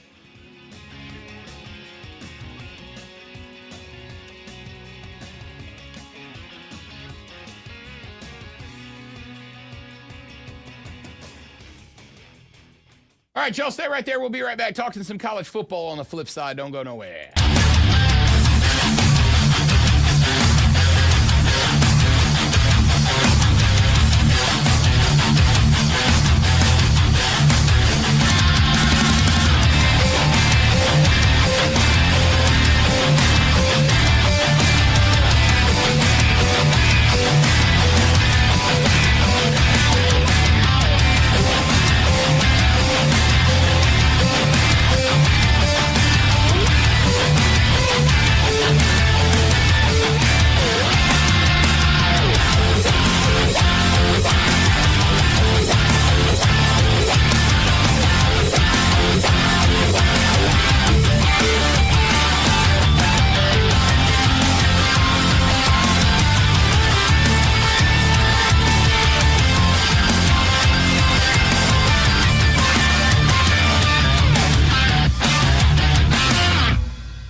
The Rock.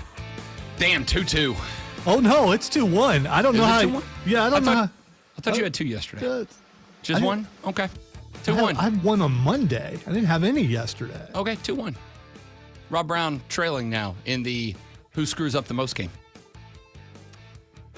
Let's talk some college football here for just a minute. I spent some time last night running through the teams that are, I think, considered, let's say, playoff contenders.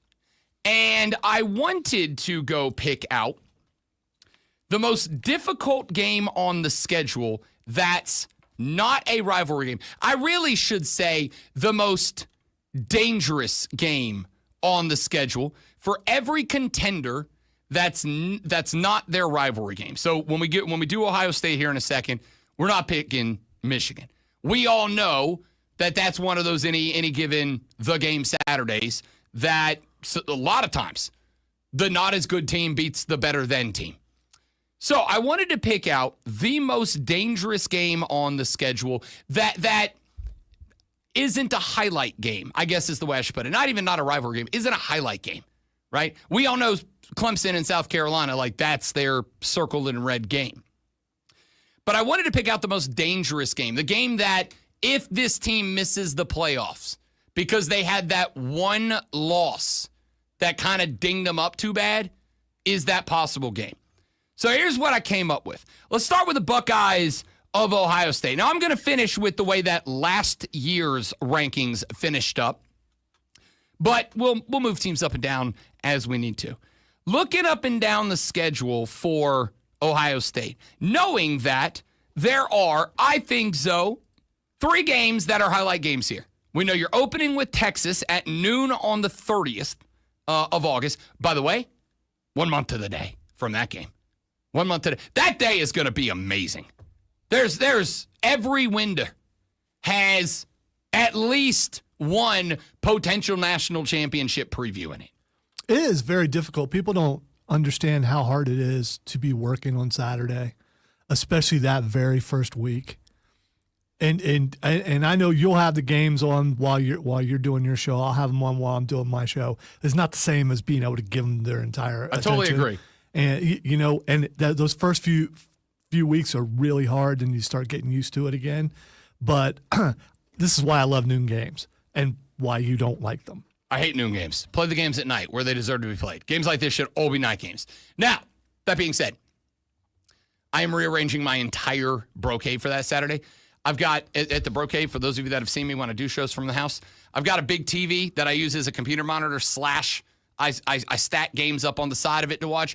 And then I've got floating shelves around it that hold our Sports Talk Radio Show of the Year award, Crystal trophies, and like sports memorabilia that I love, whatever. I'm taking those shelves down, moving them to a different wall, and I've decided, because like TVs aren't crazy expensive anymore, right? It's like 32-inch TVs you pick up for like $120. I'm going to go buy 3 new TVs, and I'm just going to wrap TVs around my work monitor so that I can actually do the show but watch instead of having to, all right, whatever. That game at noon. That's a good move as long as they're stable. Yeah, they will be. Because you kind of move around a little bit. And if they're not, it could be bad. I've become an expert at mounting televisions. Every TV in my house now is mounted, and I did them all. I'm good at it. I don't know why. It's like the one thing I can do. You're good at finding studs. I am. Every time if you get a stud finder, it's real easy to find the first one. You just do what every man ever has done, put it against your chest, set it off, and go, found one. We've all done it. Hey, don't lie. We've all done it. Ohio State, you got 3 games that are the highlight games. You got Texas to open. You got Penn State on the 1st of November. You got Michigan at the end of the year. I have said a couple of times already, I do not think that there is much margin of error for the Ohio State Buckeyes this year. I don't think that you can take a silly loss this year. I don't think you can have a loss at Wisconsin this year because the way that the conference is stacked, if everybody comes close to getting to their potential in the SEC, I genuinely think the SEC may get 2 wins worth of credit per loss over every other conference, ACC, Big 10, Big 12, and everybody else. I think 10-2 in the SEC will be looked at with the reverence of 12-0 in the ACC. I think 9-3 will be looked at as 11-1 in the ACC. I think 8-4 will be looked at like 10-2 in the other conferences. That's what I think that conference looks to be this year. You said silly loss, so yeah, I think you can lose to one of those teams. I mean, the highlight teams, losing to that team up north last year and the year before. I think there's room for you if you can do that, and you could still win the national championship. And to be honest with you, I would not be shocked right now. I'd be happy to say in those 3 games, I think Ohio State goes 2-1. I think there's a loss in there somewhere. And I think 2-1 in those 3 is probably fine. I think 1 and 2. Too. My biggest concern is the first game. So I mean, because quarterback. My biggest concern for you, and I got another game on tap that I want to talk about. My biggest concern for you, Great One, in terms of those 3 games, the game I think you're most likely to lose. Listen, I don't trust James Franklin and Penn State in the playoffs, but he's going to get there. And there is his new defensive coordinator, who was Ohio State's. That is exactly correct. Can he help them stop Ohio State's offense? That's exactly correct.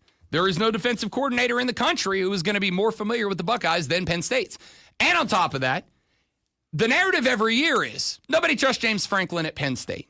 But in the last 2 weeks, I've been at media days and in the multiple shows that are done around the country that I am on. In fact, I was on 2 weeks ago. I was on a station in Happy Valley talking about Penn State, talking about how they fit in the playoff picture and all that.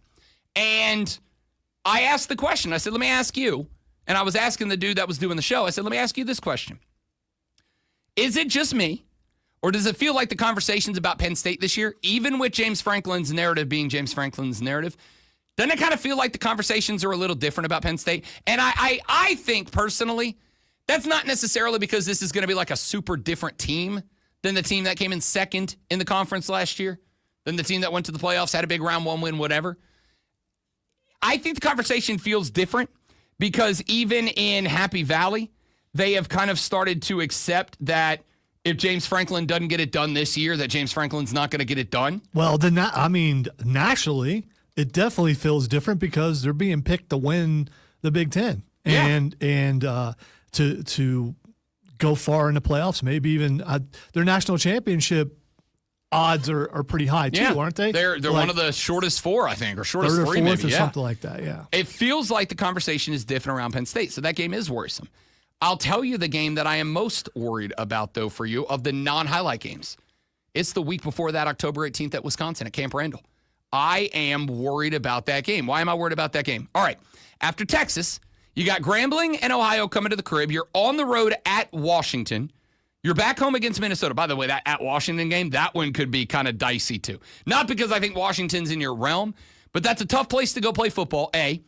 B, it's a pretty good Washington team this year. Nowhere near Ohio State, but pretty good. And C, that home environment, plus that team, plus the fact that you're most teams' Super Bowls this year, makes that game scary. So you got the Washington game. You're back home for Minnesota, at Illinois, at Wisconsin. Back-to-back road games. Burt Bielema's got Illinois pointed in the right direction. Again, nowhere near Ohio State, but trending up. Brett Bielema. What I call him, Burt.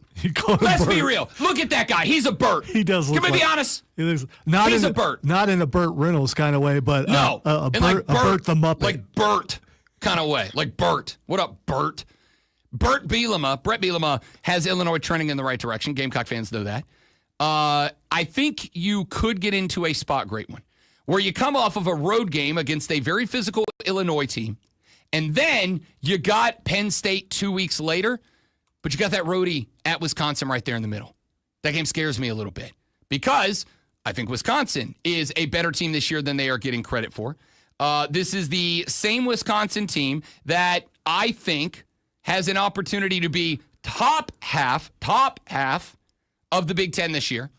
And again, you're their Super Bowl. You're going to their crib. You're going to be off a physical game and potentially looking forward to Penn State, which especially if you lose to Texas in week 1, Penn State's going to feel like a must-win game.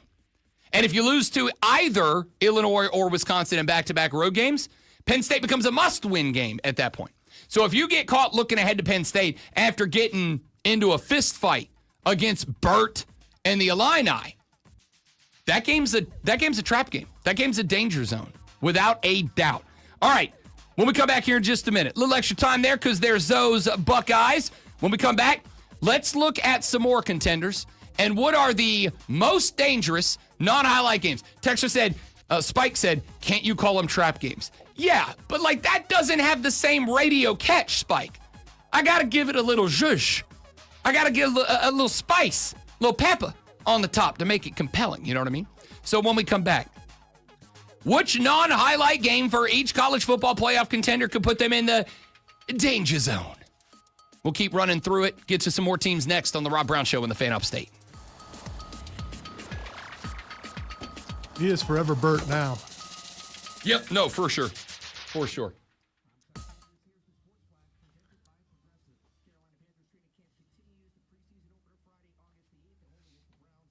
Bert Bielema. All right, dudes and dudettes, stay right there. We're coming right back.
close enough that I should be able to get on in 2 in most par 5s. And for my one day, I am picking a day where there is a local course hosting a morning tournament and another course hosting an afternoon tournament. And I'm going out there and I'm kicking everybody's backside and I'm becoming a local golfing legend, and then I'm disappearing and I'm never playing golf again. Lonzo said he is selecting the handles of a young prime Kyrie Irving. And he's taking that down back home to the oldest stomping ground, heading out to the blacktop and schooling the cheering with the handles. That was my second. I said my second was Allen Iverson's handles for a day. I'm taking AI's handles and I'm going out to the court and I'm putting some Utes on roller skates. And I would love it. So, one athlete, one aspect of their game for one day. Who are you taking? What are you doing? We got some answers. We're going to circle back around to that in a minute. But for now, we are looking up and down the list of college football playoff contenders. And we are selecting the danger zone game that could get them in trouble. If they miss the playoffs this year, when they are expected to not do that, what's the one unexpected loss on the schedule? Now, we're not picking rivalry games. We're not picking the big games, the highlight games, the premier games. We are picking the scary game, the game that maybe you don't see it because it's in a weird spot on the schedule, because you got to go to a tough road team, but you're playing a highlight game the next week, whatever the case might be. Let's do Notre Dame next. This is a team that's got a lot of conversation about it. They open at Miami, and in week 2, they got Texas A&M coming to the house. That's a tough back-to-back set of games. Those are both highlight games, though, so we can't pick those. I'm going to say USC is off the table. For 2 reasons. Number 1, USC is just not that good. Number 2, it's in Notre Dame. Number 3, it is a rivalry game for as long as it lasts. I'm going to tell you the game that I think becomes a danger for the Notre Dame Fighting Irish. On September 20th, they play at home against Purdue. On October 4th, they play at home against Boise State. Wedged in the middle on September 27th is a road game to Fayetteville to take on the Arkansas Razorbacks. Now, I've already told you, I do not think the Razorbacks are going to be very good this year. I have them finishing inside of the bottom 3, 4, whatever it was, in the Southeastern Conference. I think it's a big step back for Arkansas this year. Unfortunately, they had a couple of years where they hit on a very, very good crop of talent, but that's kind of faded out. A lot of guys have transferred, didn't get the recruits in to replace them. But I also think that you are looking at a desperate Arkansas team. I think that you are looking at a coach in Sam Pittman that if he's not already on the hot seat, this is the hot seat year, right? I've said the same thing about Mike Norvell, the hot seat year. This is the year that if you're not on the hot seat, if you have a bad year this year, you're on the hot seat to go on the hot seat. That's Sam Pittman. A win at home over Notre Dame. Win Notre Dame is a top 10 team and looking to get a playoff berth. That's the type of win that saves a job. Considering, again, it's not a big game against Purdue. But when you come back from that game, 3 straight at home against Boise State, who was a playoff team last year, and even though Ashton Janty is gone from that team, a team that is most of the media selection to once again be the group of 6 champion to make it into the playoffs. That's a game that I have no doubt the Notre Dame Fighting Irish will have their eyes on, which makes a road trip to a bad Arkansas team kind of fall into the territory of the danger zone. Let's go to the Oregon coming up next. I don't know why, Zoe, your audio input on the stream has gone bananas. On mine, it's working. Okay, now you're good. Yeah, it was working fine. Okay, we're good. All right, join us on the live stream, by the way, Facebook, YouTube, and Twitter at VFanUpstate. And you can also check out The Rob Brown Show on YouTube, on Facebook, and on Twitch. Like, subscribe, leave a comment, smash the subscribe, smash the bell, whatever those internet influencer things you're supposed to do are. Do those things. Smash it. Let's go to the Oregon Ducks here for just a minute. A team that won the Big Ten last year, a team that finished the regular season undefeated, a team that knocked off the Penn State Nittany Lions in the Big Ten championship game, and a team that, although they caught the bye, as the number 1 overall seed, I think also ended up with the toughest road to the championship of any of the 4 automatic qualifier byes. I'm looking up and down the schedule. The highlight games are at Penn State on September 27th. And honestly, there's not much else. Keep it a buck with you right now. I think this might be a karma moment for the Ducks because they were the number 1 overall seed, but as we pointed out, they got the toughest road to the championship last year. They got the Buckeyes in round 2. Had they beat them, they had the winner of Texas-Michigan in round 3, and that was to get to the title, not to win it. I think maybe there's a little universal karma at play here. Montana State at home, Oklahoma State at home, at Northwestern.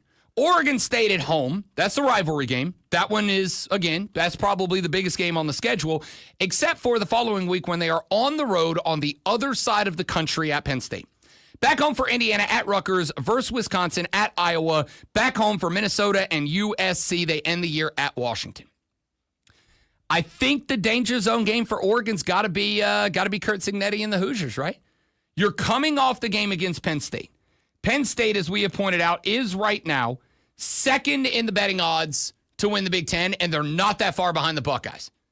They are also either, depending on the book you look at, third or fourth to win the Natty, and they're not that far behind the Buckeyes. There is a different conversation happening around the Penn State Nittany Lions this year. The Ducks got to go to Happy Valley. That, by the way, we know is the whiteout game, which means you are going to get the absolute best version of the Penn State Nittany Lions. And if that is the case, that next week's game against Indiana, a team that, honestly, I can't say Indiana got better in the offseason. They didn't get worse. And those are the types of games that last year, up until the playoffs, those are the type of games that made Kurt Cignetti a guy that we were talking about, that we were playing sound clips from. All I do is win. Google me. That game becomes the danger zone game. Versus Indiana, it is at home. It is at Autzen Stadium. But coming off that Penn State game, you're going to be battered, bruised. You're going to have, in 3 weeks, traveled from all the way up there in Oregon to all the way over there in Penn State on the other side of the continent. And then you got to go from Penn State all the way back to Oregon to take on Indiana. This team will, in 14 days, play and crisscross the entire continental United States twice. Twice. They got to go Oregon, Pennsylvania, back to Oregon. You don't think Indiana's going to be jacked up for that game to take down a Big Ten title contender? Of course they do. The Texas Longhorns open at Ohio State. Highlight game. We're not going to pick that one. The Texas Longhorns also have the Boomer Sooners Red River rivalry on October 11th, and they end the year with A&M. Fair to say those are the highlight games. I'll tell you this spot that if Texas is going to lose a regular season game that keeps them out of the playoffs, I'll tell you what it is. This one's easy for me. The week before Oklahoma, they are on the road at Florida. Now, there's a problem going down for the Mighty Gators of Florida. They start their camp today. Their players showed up to start their camp yesterday. And DJ Lagway showed up in a walking boot. He's got a calf strain. He is going to miss a significant chunk of the next 2 weeks healing up and rehabbing a calf strain. Guys, we start football in 3.5 weeks. He's going to miss probably 2 of those weeks rehabbing. So this is prime get better time for college football players. You don't want to be getting better the week going into the season. You want to be picking up speed the weeks going into the season. Right now is get better time. And a guy who is the heart and soul of this team and expected to be a Heisman Trophy contender, it can't do anything. He's in a boot with a calf strain. However, I am in on the DJ Lagway hype train. I am in on the momentum behind this cat. I think he can ball out a little bit. Texas the week before Florida, and this is the one good spot, is at home against Sam Houston State. But then they got to go down to the Swamp. If Florida, out of the gate, is as good as I think Florida might be out of the gate, that stadium is going to be electric. That stadium is going to be tough. That stadium is going to be as loud as anywhere in the country if Florida's undefeated at that point. And they might very well be. Looking at the schedule running up to that game for the Mighty Gators of Florida. They are opening against Long Island, South Florida. They're at LSU and at Miami in the 2 weeks leading up. That's the good news for Texas. 2 really tough games. But if Florida, even if Florida's got one loss and one of them is to either LSU or Miami, if Florida's even a one-loss team, that road trip to take on the Gators becomes scary for Steve, Arch, and the fellas. So that's their danger zone game to me. How about Penn State? We've talked about them a few times. Again, second shortest odds to end up in the Big Ten championship. Third shortest odds to win the Natty. Second in the Big Ten behind Ohio State. Conversation's a little different this year. I'd say Oregon is the highlight game. I'd say Ohio State is the highlight game. And that's kind of it. I'll tell you where the trap game is for me in this one. How long has Matt Rule been at Nebraska? A couple seasons now? If Matt Rule's been at Nebraska for a couple of seasons now, what has the narrative been about Matt Rule's ability to turn around a college football program? The third year is the standout year. It was his third year at Rice that got him on the map. It was his third year at Baylor that got him the job with the Carolina Panthers. It's his third year in Nebraska. Third year at the helm of the Black Shirts. Now, it falls in a good part of the schedule because the week before Nebraska, which is a home game, they're at Michigan State. Sparty's going through some stuff right now. We ain't worried about them. And they end rivalry weekend, Penn State v. Rutgers. Again, not worried about Rutgers. Here's what I am worried about.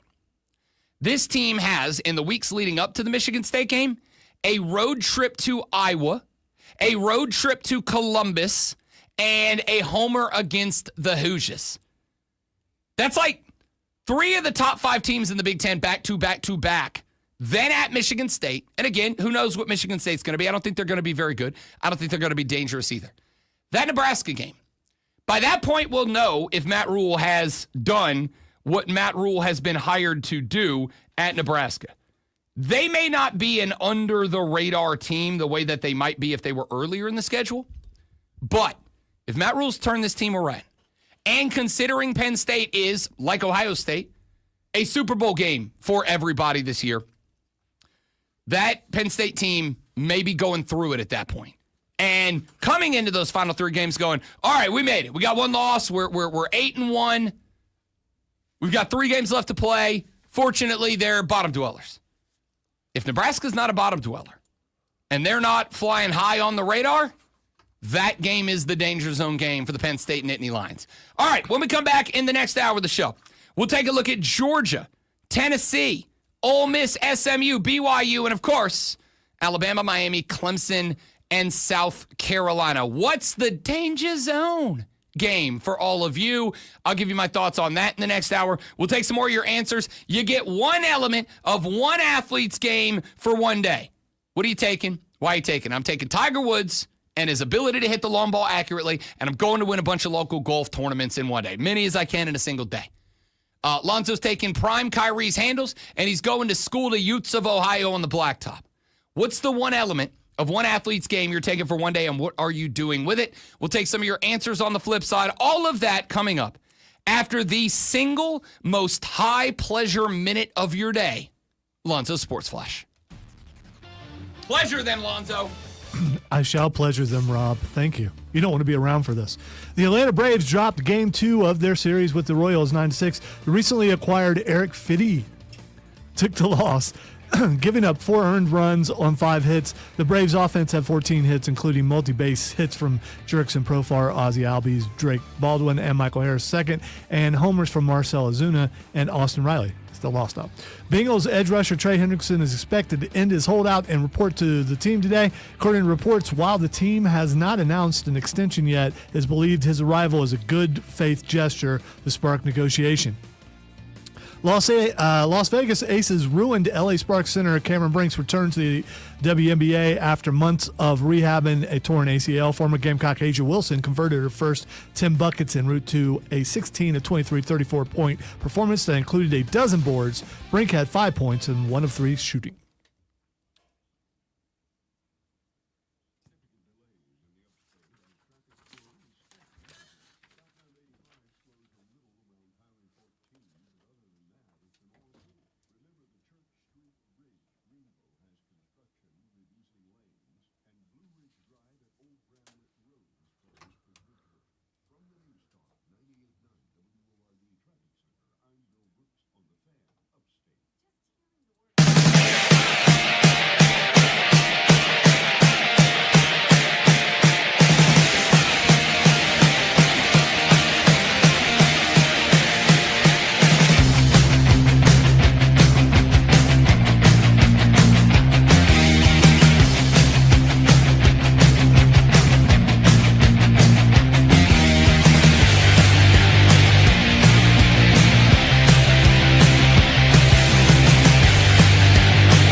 If you only knew how I have to fix things that I missed in proofreading while reading.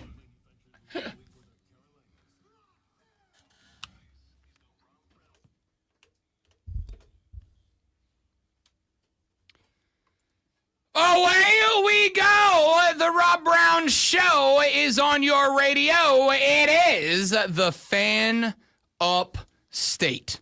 Welcome back, ladies and gentlemen. Rob Brown, the Great Alonzo, and you. Be a part of the radio program at 844-326-3663. We'd love to have you. Hope you jump on board. We got a lot going on this AM. Coming up later on in the show, we're going to spend some time talking about the Carolina Panther defense. Because obviously... Wait, they got one of those? They do got one of those, as a matter of fact. And not only do they got one of those, but I think they got one of those that's going to be good enough to get the job done. I don't think it's going to be a top 10 unit. I think it'd be a top 15, 16 unit. But I think that's going to be good enough. Not just because they're in the NFC South, where 9 wins might win you the division. 10 wins probably wins you the division. Almost feels like 11 wins, you definitely win the division this year. But also because I think they have some matchup strengths with the teams that they will need to defeat this year. I also think Derek Brown is going to finally establish himself, as I've been trying to tell hosts on other shows for a long time. This dude might be the best defensive tackle in the league. He's just been so banged up. It's been hard to show it. And the stats don't reflect it because he's not a guy that has a ton of tackles for a loss, ton of sacks, whatever. This year I want to, and if I can remember, because we are still like 5 weeks away from the NFL. If I can remember, I actually want to count double teams on Derek Brown this year.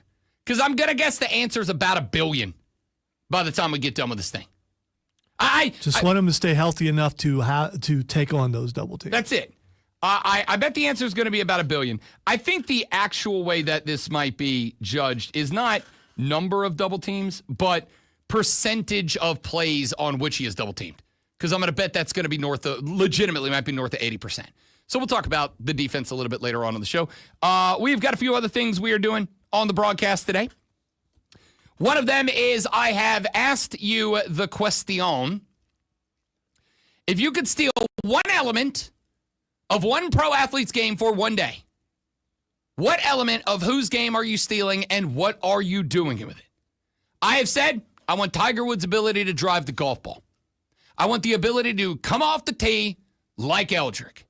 I want to be able to slam the golf ball 365 yards, dead center fairway, or wherever I want to drop the ball. And what I'm doing with it is I am finding a pair of local courses that are hosting a morning tournament and a different course that is hosting an afternoon tournament. And I'm showing up, kicking everybody's behind, taking my prize money, and fading into the ether as a local golf legend.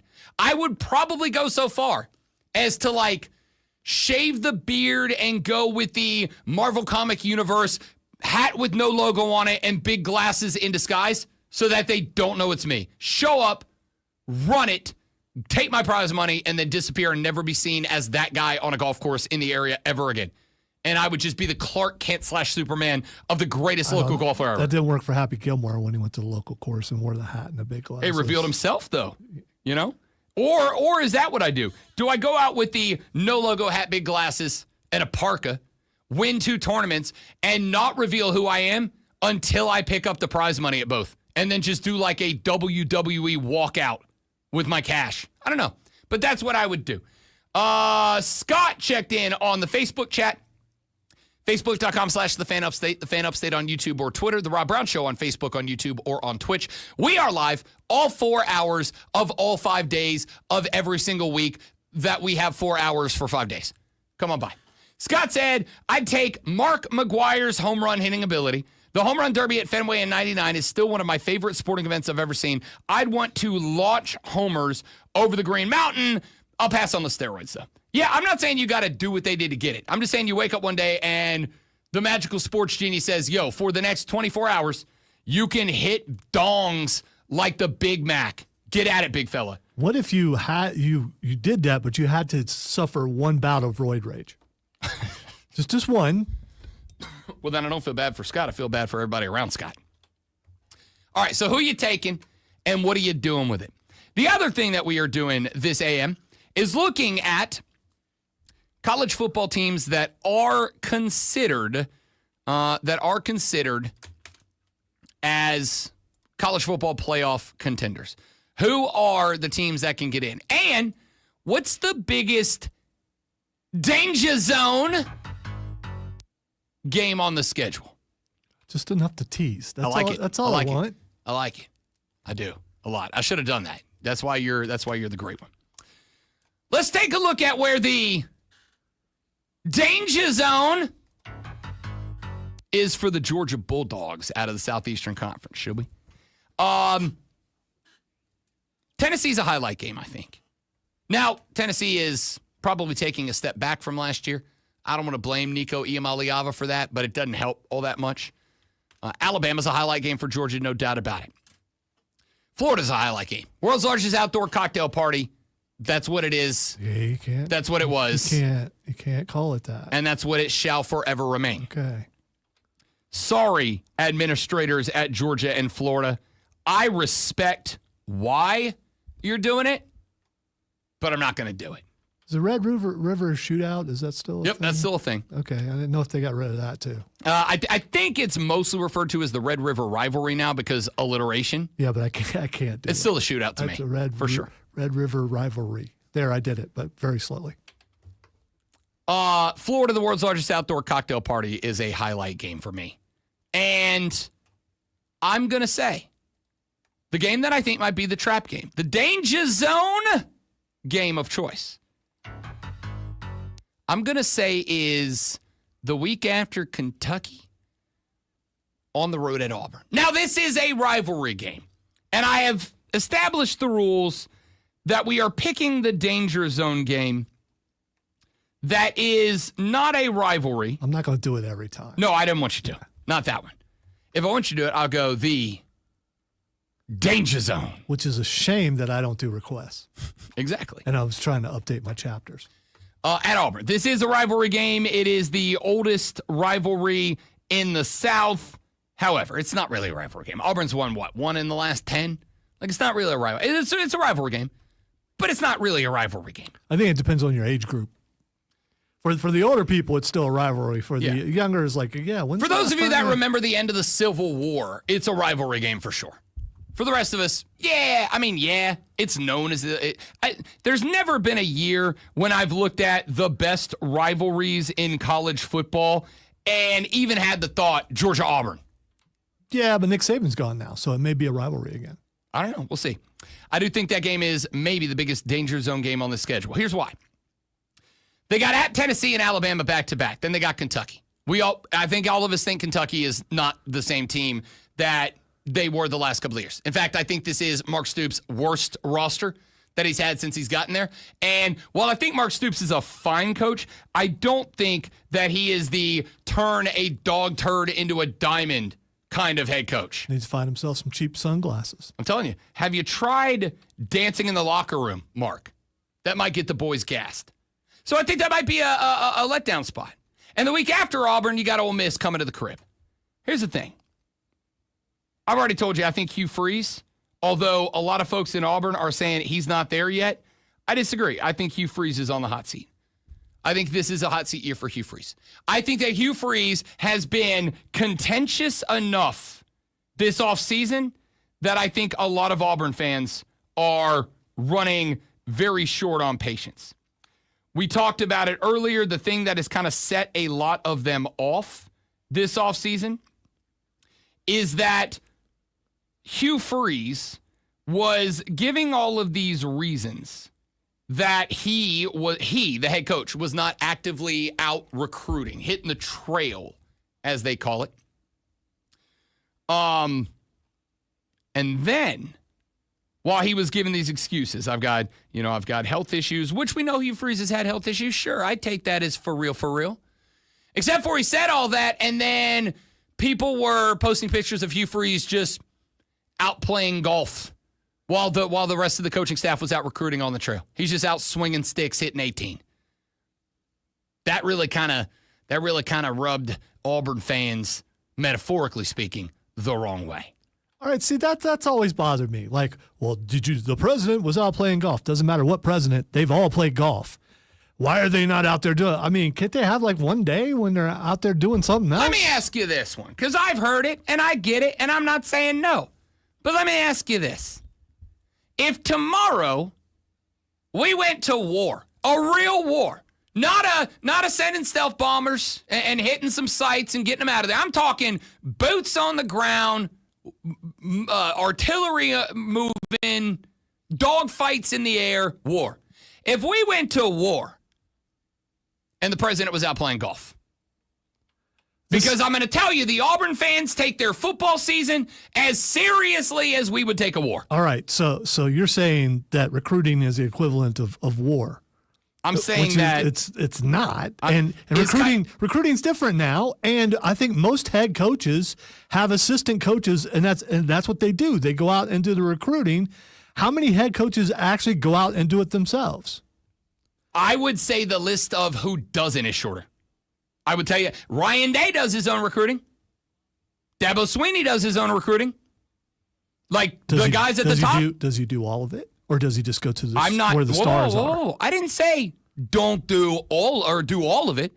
I'm saying when you one day say, hey guys, I listen, there's a reason I'm not out on the trail. And you don't go at all, but you're out playing golf, right? Like that's the thing. There's a difference there. If it's non-recruiting, non-contact season, he can't be recruiting, he can't be reaching out to play. Go play some golf, brother. I get it. Ain't no thing but a chicken wang. But if we'd have been at SEC Media Days, which is a big week for us, ACC Media Days, big week for us. If I'd have texted you Monday and been like, hey, Zoe, I'm out tomorrow, I'm going to play golf, you'd have been like, yeah, no, you're not. Yeah, absolutely not. I wouldn't have a problem with it. Some people down the hall might, though. So the point of all that is, I think Hugh Freeze is on the hot seat. And I think Auburn's desperate this year because if it gets away from them and they have to fire another head coach and pay a lot of money to another head coach and then find another head coach, it could get bad on the plains down in Opelika, Alabama. They have got to have a couple of signature wins. Georgia and Alabama are the two signature wins for the Auburn Tigers. Let me get one more or two more in this segment. We will go through as many as we can through the back portion of this hour. I do have some sound that I want to get you, but since we were so deep in this conversation, I wanted to get through as much of it as I could. Let's go to, is Arizona, I think Arizona State is the favorite out of the Big 12 again.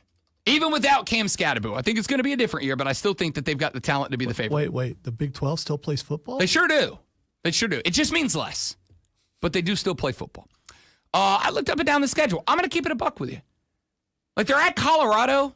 I don't know. Because listen, I am pulling for Deion Sanders, the human being. I thought he had a great moment this week that I think should be celebrated, and we should be celebrating Deion Sanders. I have questions about Deion Sanders, the football coach in the Buffaloes this year. Without Travis Hunter, without Shedeur Sanders, I think it's a nasty step back for the Buffs. So, I don't know. I don't think that's the danger zone game. I'll tell you where the danger zone game is for this team, a team that does have Big 12 aspirations. It is going to end up being, I think, the game against Houston, wedged between Texas Tech and Iowa State. They got Baylor, TCU, Utah, Texas Tech, back to back. I think if Arizona State can come out of that 4-game stretch, 3-1, I think they're winning this division. I think if they come out of it 2-2, they probably still win the conference, not division, the conference. I think if they come out of that 2-2, I think they still win the conference. That Houston game's interesting because Houston is not a bad football team. They're not the football team they were a few years ago. They are still a good football team. And they do have to go to Arizona State. But coming off that stretch of Baylor, TCU, Utah, Texas Tech, that's a tough 4-game slug out of the Big 12 for a team. That's not a Georgia, not a Clemson. And they got to go to Iowa State the week after that. That's a tough football game on the road at the Cyclones. That's going to be one they're going to have to get geared up for, too. That Houston game, to me, kind of feels very danger zone trappy in that spot. Let's go to the Tennessee Volunteers. I do not think that they are a college football playoff contender, but I have also said I think the SEC is stacked this year, and I think it's going to bear out at the end of the year. Wait. They're not saying this is Tennessee's year? Because I've heard that for a long time now. Yeah. I mean, it's always Tennessee and Texas's year. I think that the last couple of years they have been moving closer. And I do think Josh Heupel's doing a good job, and I do think Josh Heupel will get them there at some point. I just don't think it's this year. I think there's been enough that is kind of turned over there. It's going to be a problem. But aside from the highlight games, taking on Georgia, at Alabama, and then at Florida, I'll tell you the games I think. I really think I could find 2 games that become problematic for this team. The first one is going to be at Kentucky. Now, we've already said, probably Mark Stoops' least talented team since he's been there. We've already said, I think Kentucky's taken a step back. I think, if I recall correctly, I believe that I have Kentucky finishing in the bottom 3 spots in the Southeastern Conference this year. I just don't think they're going to be very good. I think they're going to, I don't think Kentucky's bowl eligible at the end of the year, right? But the week before that, they're at Alabama. The week after that, they're back home for Oklahoma. And as we said earlier about Penn State, there seems to be a different set of conversations taking place around Brent Venables' football team right now. There were a lot of folks that I talked to at SEC Media Days 2 weeks ago. There were a lot of folks that I talked to at SEC Media Days who believe this is a breakout year for Oklahoma. Couple of things. They get themselves a new offensive coordinator coming down from an air raid team. And Brent Venables has openly said a couple times, I'm stepping back from that. I'm going to let the OC be the OC. I'm gonna oversee it, but I'm going to let him run it. He's going to do the day-to-day ops. I'm going to do big picture stuff, as a manager might say. I think that's big. They went and they got their quarterback that they're in love with. I think that's big. And defensively, their coach is Brent Venables. They're going to hit, and they're going to hit hard, and they're going to be fast. I think Tennessee's got to be looking not just to the road trip at Alabama, because I am one of the folks, and there appear to be a lot of them, that believe Alabama's a good football team this year. Media voted them 3rd place in the SEC poll this year in projected order of finish. I think Alabama's going to be good, and you got to go to Alabama. You come back the week after in Oklahoma, who may be fighting for a spot in either a bigger bowl game or in the SEC title game still, coming to the crib.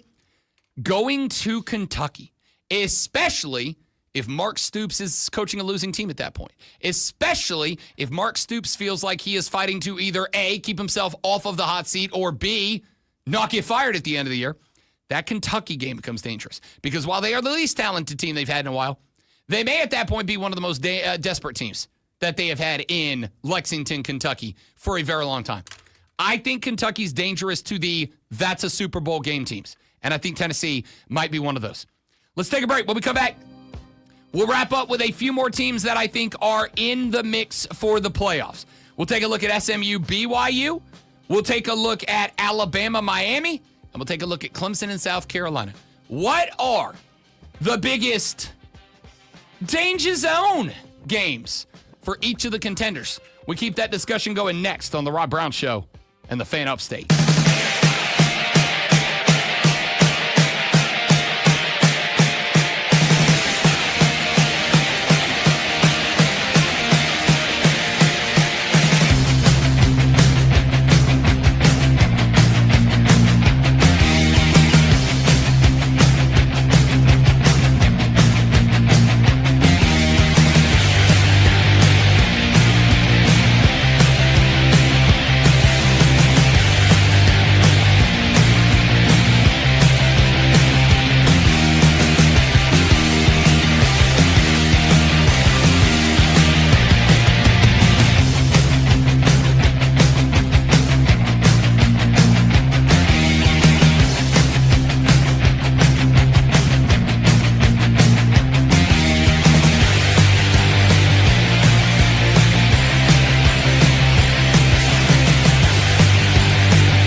right, let's hustle through a few more college football playoff contenders.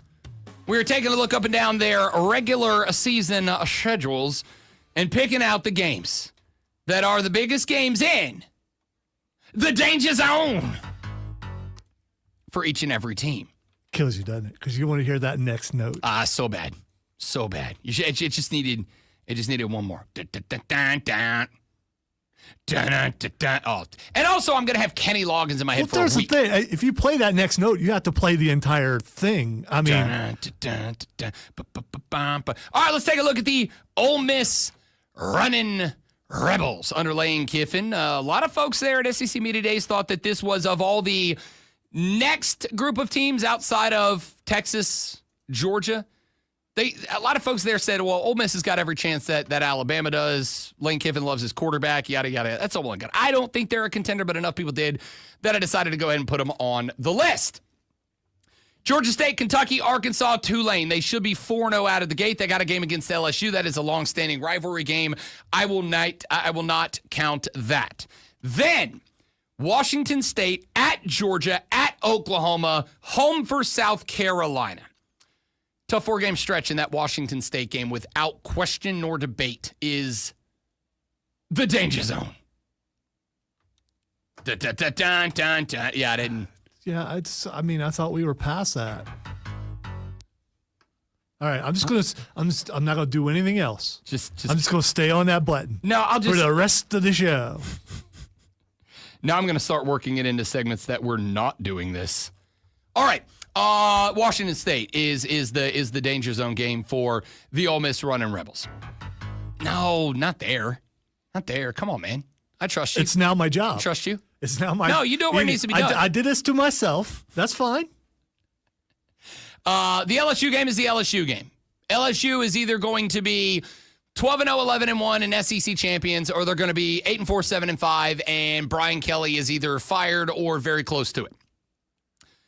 But that LSU game for Ole Miss, that is a game that, first off, Lane Kiffin wants to win. But that is also a game, I think, that Lane Kiffin can hang the legacy on, A, and B, if the Ole Miss running Rebels want to convince everybody that they deserve to be in that upper echelon of the Southeastern Conference, that's the game they have to win. And then the week after Washington State, they're on the road at Georgia. I don't think I need to say much else. And the week after they're on the road at Georgia, they're on the week again in Norman, Oklahoma to take on the Boomer Sooners. They got Washington State in the middle. That's going to be the one game. And of all of the games that I have said so far, if you get caught looking ahead to it, this might be the most if you get caught looking ahead to it game that we have mentioned so far. LSU, at Georgia, at Oklahoma. And by the way, after Oklahoma, the Gamecocks of South Carolina are coming down to the crib too. Now, I think last year I probably would have said South Carolina is the biggest danger zone game. But nobody is sleeping on the Gamecocks. Listen, the one big change from last year to this year for you South Carolina fans that you have to factor into your variable either next week or the week after when we do our ceilings and floors for college football teams. I think the one variable that a lot of you may not be considering is the fact that you're not sneaking up on anybody anymore. Everybody has got the game film. They all saw what you did last year. They saw what Lenoris did in the Clemson game last year. Lenoris Sellers is one of the shortest 6 players in college football when it comes to odds for the Heisman. He's not one of the 6 shortest players. He's got the shortest odds. You know what the hell I'm saying. Shut up. No, you're not sneaking up on anybody. So South Carolina might have been the sleepy game last year, but it's not this year. So for me, with LSU, and then at Georgia, at Oklahoma, home for South Carolina, that Washington State game in the middle is the perfect game to call the danger zone. See, that felt good. That one felt right. That one felt like the right point. Let's do SMU. SMU is a team that is, I think, most likely to square off with the Clemson Tigers in the ACC championship game this year. I do think that there is a rematch in store. I think there's a couple of other teams that can make it interesting. We all know that Miami is expected to finally be them again. I don't trust Mario Cristobal. And Miami's going to have probably 3, maybe 4 real games on the schedule this year that are pressure cooker games if they want to accomplish anything in the postseason. And I don't trust Mario Cristobal in those games. Louisville, under Jeff Brom. They went and got Miller Moss out of USC. A lot of folks out in California have said that this dude is going to be a stud, and Louisville's going to be glad they landed him. And on top of that, Jeff Brom's not afraid to throw the football 11 times in a game. And if Miller Moss has got that arm, maybe Louisville makes it interesting. But I think when it comes down to it, I'm going to take the team under Rhett Lashley that been there, done that in their very first year to do it again. So where is the trip-up spot for the SMU Stangers? They got Clemson, and it's on the road. We get a regular season matchup. I think it may be one of 2 this year. They got Miami coming to the crib. That's a highlight game this year. That game may very well determine who is the Clemson Tigers' opponent in the ACC title game, is the outcome of that regular season game. That might be a tiebreaker when it's all said and done. Here's the thing. Right in the middle of that game, they're not a very good team, but I really like the direction early in the reformat of the program. I really like the direction that the Wake Forest Demon Deacons are going in. And the Demon Deeks have the Stangers coming to them in between Clemson and Miami. Those are the 3 top teams in the Southeastern Conference this year. Clemson, Miami, SMU. And they play 2 of them, the other 2 of them, and they got Wake wedged in the middle, and it's a road trip. Which means that the Stangers are going to be in Texas to take on Stanford, here in the upstate to take on Clemson, back home for a week of classes, back up to North Carolina to take on Wake before they come back home to take on Miami. It's a weird road trip. It's a weird spot wedged in between the other 2 teams that are the best competition that you will face in the year in terms of locking up one of the 2 ACC title spots. That's why that Wake Forest game, SMU's clearly better on paper, clearly would be an upset. That's why that is an upset game. That is why that game, to me, for SMU is the danger zone. Okay, now we're just having fun with it. Let's do Clemson and South Carolina real quick before we get to a break. Hey, you know what? I'll tell you what. Let's do Alabama and Miami real quick before we go to a break. We'll do Clemson and South Carolina to wrap up this hour of the show. Let's look at the Hurricanes of Miami. Carson Beck comes down from Georgia. Left Georgia with a 24-3 record. That's real good in the Southeastern Conference, playing at a premier program over the past couple of years. Makes his way on down south to South Beach to be the QB1 for the Canes. Where's the trap game? Here's the thing. Because I laid down one rule for picking our danger zone games in the 2025 season. That one rule is no rivalry or highlight games. Because they're rivalry games and they're highlight games. I'm going to break my rule for Miami because there really is only one answer here. They got Notre Dame out of the gate, big game. Bethune, South Florida, both at home. Then they've got the Gators of Florida coming to the creek, rivalry game. They got Louisville, October 17th. I don't know if I'd say that's a highlight game. I also don't think it's a trap game. They got SMU on the road in October, NC State, Virginia Tech, and at Pitt. At Virginia Tech and at Pitt to end the year. I'm going to tell you what the trap game is, what the danger zone game is here. And I do not think it is a rivalry game. And I would say in, I don't know, roughly, literally any other year, I'd say this game's off the table. Florida State on the road in Tallahassee. Now, I don't know what Florida State is this year. There are a large variety of opinions on this. A lot of people think it's bounce back year for Florida State. And again, what's bounce back? 6-6, 8-4, 7-5. I don't know what the answer to that is. But a lot of people are calling for the bounce back. And a lot of people think Florida State's going to stink out loud. If you win 4, that's twice as much as you won last year. You're not wrong. You're not wrong. I think on the road at Florida State. Because you're playing Florida the week before, a team that has playoff aspirations. You're playing Louisville the next week, a team that wants to take you out of the Catbird seat in the Atlantic Coast Conference. And there's Florida State, a 2-10 team that you beat the ever-loving holy out of last year. Now, Miami's not going to fall asleep for Florida State, but they might.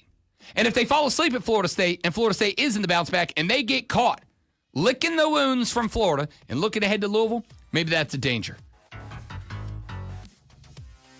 Real quick, Alabama.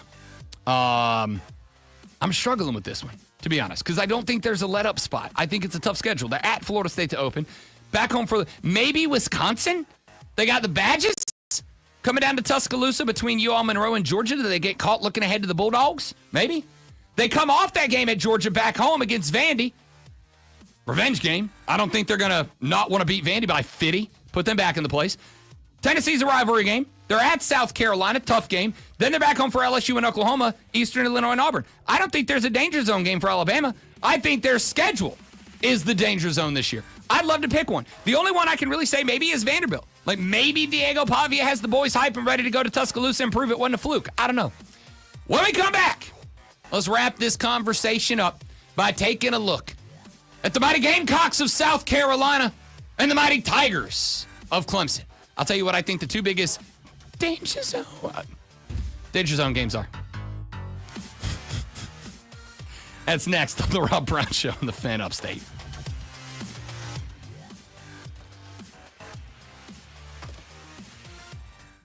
The Kenny Loggins games. That's what we should call them this year. They're Kenny Loggins games. You don't want to fall asleep for a Kenny Loggins game.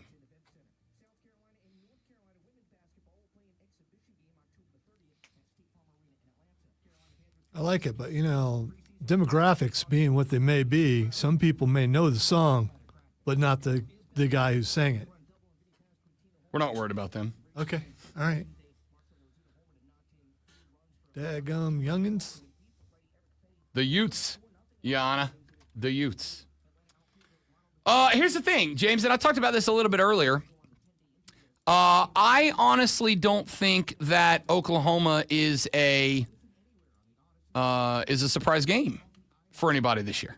Honestly, I don't think they're a surprise game this year. I think that there are a lot of folks who believe that the Oklahoma Boomer Sooners are going to take a big step forward this year. And I'm not totally sold on that yet.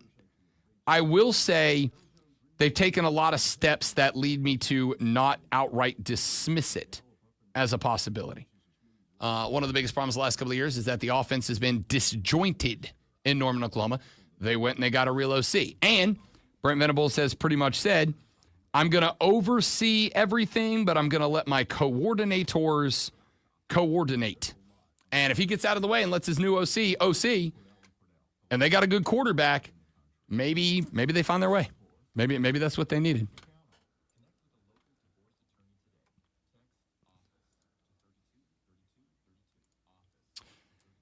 Apparently, I don't know if he showed up yesterday, but apparently after his fireworks eye injury, Najee Harris has not showed up for camp yet.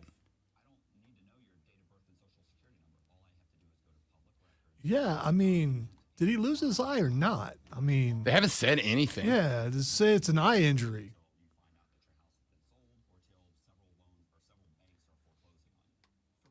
This guy on Instagram yesterday said, do you think Najee Harris shows up dressed as a pirate to make an excuse for an eye patch?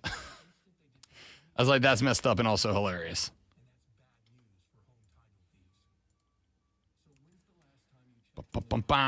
Perfectly acceptable in Tampa Bay or Las Vegas. For sure.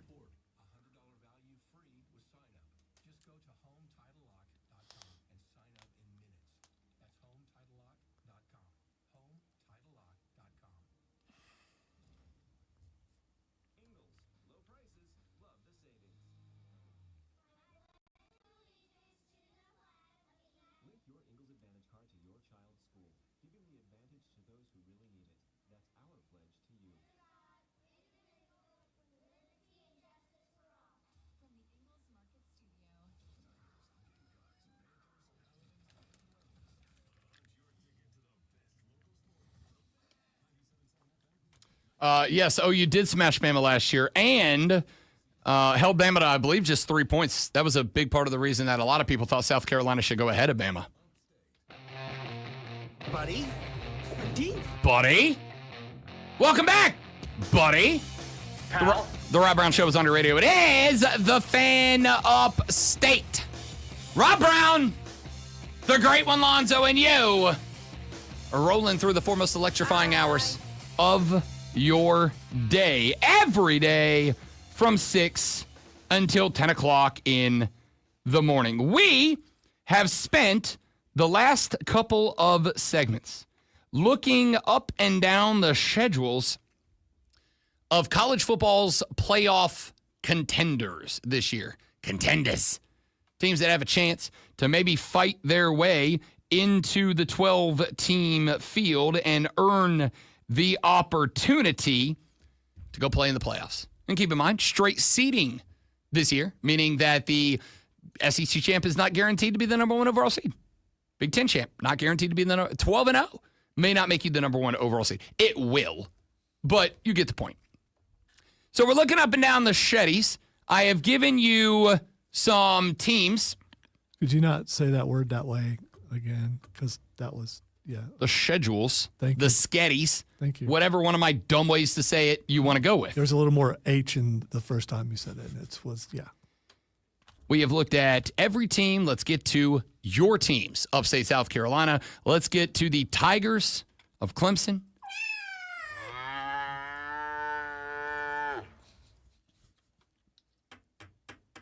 With their meow and moo offense. No, it wasn't the meow. It was. Oh, meow and cow offense. There we go. Yeah. Come on. Let's get it right. With, as Alonzo has called it, the meow and cow offense. You got to acknowledge that's pretty funny, Clemson fans. You got to acknowledge that's pretty funny. They already hate me for the kitten. So I mean, Let's take a look at Clemson. It's still an ag school, right? We all know that 1 month from today, Clemson and LSU will do battle to claim the title of the real Death Valley. It's all on the line. And as I've said before, if you want to lean on the history and all that, that's fine. I will tell you, I have been to multiple games at both stadiums in what is the thing that I will say most likely to get me run out of the upstate on a rail. Death Valley's in Baton Rouge, Louisiana. I'm sorry, Clemson fans. I don't know what to tell you. It's a terrifying place to be an away team. It's the loudest place. It's the biggest party in college football. I haven't been there before, but I completely agree with you. And I'm not sorry, Clemson fans. I heard it described earlier this week because obviously everybody's having a great time with the Death Valley Tigers versus Death Valley Tigers debate about this game a month from today. And I heard it put this way earlier. And as much as I wanted to hate it, I thought it was actually a really good way to illustrate why it is that I say, even if Clemson's Death Valley came first, Baton Rouge is taking the title. A very long time ago, a young lady out of Tennessee sang a song. That song was entitled, I Will Always Love You. That lady is the queen of our collective hearts. The greatest living American, Dolly Parton. Dolly Parton sang a song called I Will Always Love You. It's a great song. It's a great take on the song. It's her song. Except it's not her song anymore. Because about 20 years later, that song would be sung again. That song would be performed, not sung, performed by a young lady by the name of Whitney Houston. And the second that all of us heard the end of Whitney Houston singing I Will Always Love You, it was her song. Yeah. Dolly may have wrote it. Dolly may have done it first. Dolly got paid, though. Maybe so. She got paid. Maybe so. Lot. I don't know. I don't care. The financials, the justification behind it. Still makes it her song. I get what you're saying. If we go out and walk up and down downtown South Carolina and we say, hey, you know that song, I will always love you. If you do that, they're probably going to call the police. If we go ask people who sings the song I Will Love You, the answer is Whitney Houston. It's Dolly's song. She got paid. She wrote it. She gets all the credit. That's all well and good. It's Whitney's song now. right? I don't know. That was a long time ago, and today's youths may not have a clue about that song's still everywhere. Does it? Is it? I will also say it's very similar to when Johnny Cash re-recorded the song "Hurt" by Trent Reznor and Nine Inch Nails. You know who said that's Johnny Cash's song now? Trent Reznor and Nine Inch Nails. It's his song now. Did Dolly say that's now?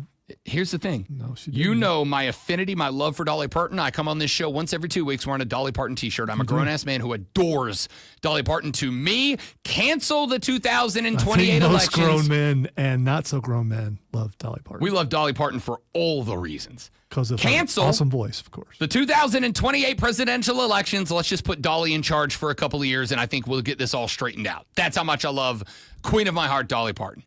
That's Whitney's song now. Okay? That's Whitney's song. Death Valley belongs to LSU now. Now I'm going to say it can't be fixed. But, maybe don't play all your games at noon, Clemson. Maybe don't play all, maybe give yourself that boisterous atmosphere that makes LSU LSU. That makes Willie B. Maybe that boisterous atmosphere is the reason why they. No, it's because you can't get in and out of that place, so they got to give you 4 or 5 hours to get out of there. All right, that's actually a fair argument. Look at up and down Clemson's schedule for the trap game. For the Danger Zone. That one was worth waiting for. It was still on the moo. I could have just played the moo, but it was, All right. Let's go with this. I have a spot for the Clemson Tigers where I think there are 2 games back-to-back. And based on how you want to approach it, either one of those 2 games could be the Danger Zone. That one felt worth it, too. You got LSU to open it up. Then you got Troy. I'm going to keep it a buck. Georgia Tech is not a Danger Zone game to me. And it's not a Danger Zone game to me because 2 years ago, y'all went to Atlanta, Georgia to take on the Ramblin' Wreck of Georgia Tech. And they damn near got you. And they're better now. Haynes King's a dog. Jamal Haynes is back. The offensive line is run by head coach Brent Key, notorious football dude. This team's scary. This team's dangerous. That's not a trap game. You're aware of that. And you're back home for Syracuse on the road at North Carolina. I don't think North Carolina's a trap game. I think Dabo has the boys up. You got to look and you got to go, listen, fellas, even if on paper they're not all that much, the reality is, even though Rob Brown has been saying for a year now, however long it's been, that Bill Belichick's going to be an abject disaster in North Carolina, we can't go up there and play like that. We can't do it. We got to be ready. Dabo going to name drop you when he actually? I mean, I'd assume so. Okay. I'd assume so. All right. I'm I think I'm the only guy in the area who's out on Hoodie. I think I stand alone on this. I think Diesel and Cole are both in on Hoodie. I know you are. I think the fellas at the other station are all in on Hoodie too. I think I'm the only one who's not. But I'm still saying you better go up there prepared just in case. Just in case. At Boston College, back home for SMU, you know what SMU is. Then you got 2 home games before you're on the road at Louisville. I think you know what Louisville is. Louisville is, outside of Miami and SMU, the next best team in the ACC. Duke and Florida State are dangerous to you. Number 1, Manny Diaz at Duke. That team is bought in. Manny Diaz is bought in. And they got themselves a quarterback. They went and found a dude, remember, that they really like at quarterback. So they got a quarterback. They got weapons on the outside. This team, I think, is going to be a very interesting team this year to keep an eye on, the Duke Blue Devils. And then the question mark is, as we said a few minutes ago, what the hell is Florida State? If this is a bounce back year, if last year goes and gets written down as the biggest anomaly in the history of college football, the 2-10 season will go down as like the Amelia Earnhardt of college football seasons. Like, we don't know what happened there. We'll never get an answer. And this team is back. Maybe you get caught. Maybe you're prepared for Duke. You work for Florida State. Maybe it's the other way around. Maybe you go, Boys, Florida State's back. We better be ready. That goes back to being a rivalry game this year. It's not a cakewalk like it was the last decade and a half. We got to be ready for that. Maybe you overlook Duke. I'm not going to say that both of these games are a trap game. I'm going to say that these two teams, based on what each of them are, and based on what the games between SMU on the front end and Louisville on the back end of that look like, I'm going to say Duke or Florida State or Duke and Florida State are Clemson's games in the danger zone. Let's go to the Gamecocks of South Carolina. You ain't sneaking up on anybody this year. All of your highlight games are highlight games this year. Virginia Tech. Now, I'll keep it a buck. You're favored. You're going to be favored. You should be favored. You're a better football team. Brent Pry's on the hot seat this year at Virginia Tech. If he doesn't get it done this year at Virginia Tech, I think he is done at Virginia Tech. Virginia Tech's going to be up for this game. And considering you are a team that is going to be predicated based off of Lenora Sellers in your offense, and we all know that some offenses take a week or two to get going, you better get going right up out of the gate because Virginia Tech can get you. That being said, I don't think they will. SC State, Vanderbilt. Diego Pavia, I don't know. It should be, but you got SC State the week before. You should be fine. You got Missouri on the road the week after. You should be fine. Then you got Kentucky. Kentucky is a danger zone game for you. And here's why. Back half after Kentucky, you're at LSU. Premier game. You're back home for Oklahoma. If the Boomer Sooners are much better, the way that a lot of the media in Atlanta, Georgia did 2 weeks ago, that's a highlight game. Then you got Alabama coming to the crib. Highlight game. Then you're at Ole Miss. Y'all know what the Running Rebels did to you last year. I would make the argument that while we can complain about the Bama game, you shooting yourself in the foot, we can complain about the LSU game, the referees shooting you in the foot. Ole Miss is the game you needed to win. And if you win that game, you're in the playoffs. Ole Miss is a bit of a rivalry here. Then you're at the compound to take on the Colt, Texas A&M, back home for Coastal Clemson. Literally everything from LSU to Clemson, that's all highlight game. The entire back half of your schedule is highlight game. Kentucky is right before that stretch.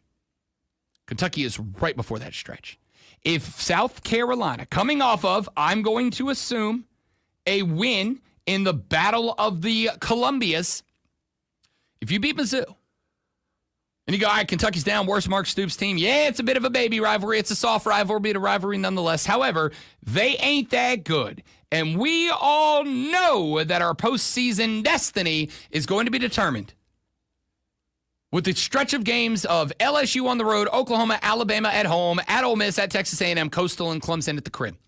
If you know your postseason destination is going to be determined in that stretch, is it possible that this team, a team that has not had the opportunity to, a reason to, in the past few years, look ahead, get caught zoning in later on down the schedule? That's because, respectfully, you haven't come into the season with postseason aspirations yet, or at least not in a very long time. You haven't been in this spot. Nobody on your team has been in a spot where you had playoff aspirations until what, like week 9 of last year, week 10 of last year? That's when it's like, oh, damn, maybe we can sneak in. Maybe we can slip in the back door, like maybe grab that 12 spot. That's it. You have not entered the season with postseason aspirations in a long time. So, if the team knows that they do, and again, Lenora Sellers said at SEC Media Days, he got asked, hey, man, a lot of folks think you're a Heisman Trophy contender. A lot of people think your team's a playoff contender. They're calling you La Heisman this year. How you feel about that? You know what he said? We embrace it. We know it.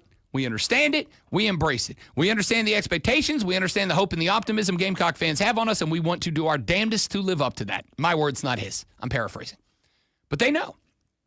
Well, with knowing that you're a contender, that also means that you are subject to the mentality of a contender. And some contenders, they get beat because they get caught looking down the schedule. And good gosh almighty, do you have a reason to look down the schedule? You have, and I mean this, the most difficult final 7 weeks in college football. The back 7 weeks of your schedule is the most difficult back 7 weeks of anybody in college football. After wins over Vandy, Mizzou, you got Kentucky, and that's your look-ahead game.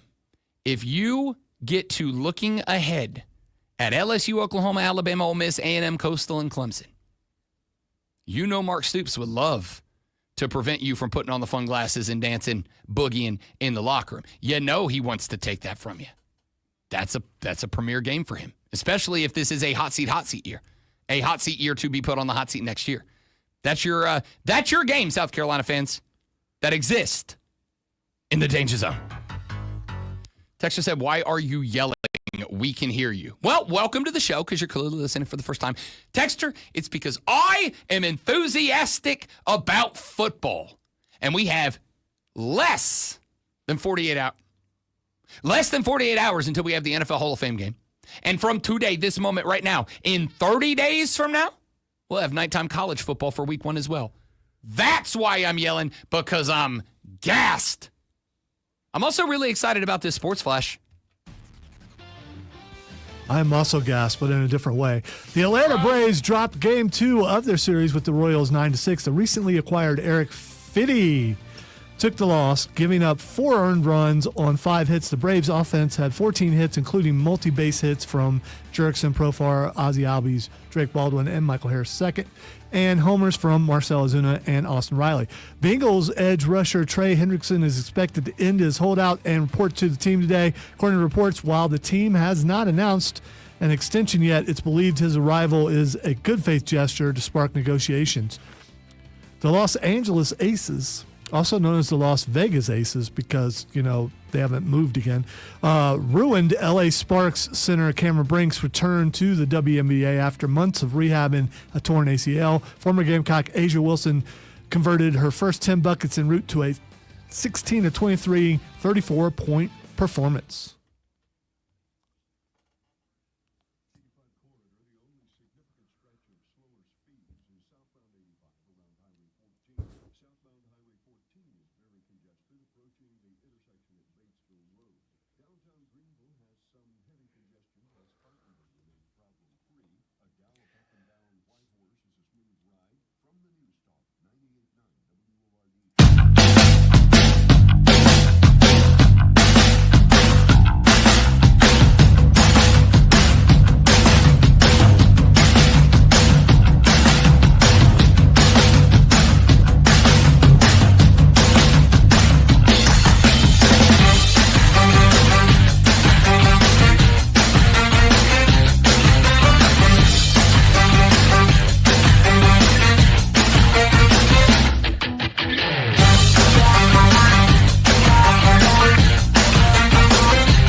Dun, dun, dun, dun.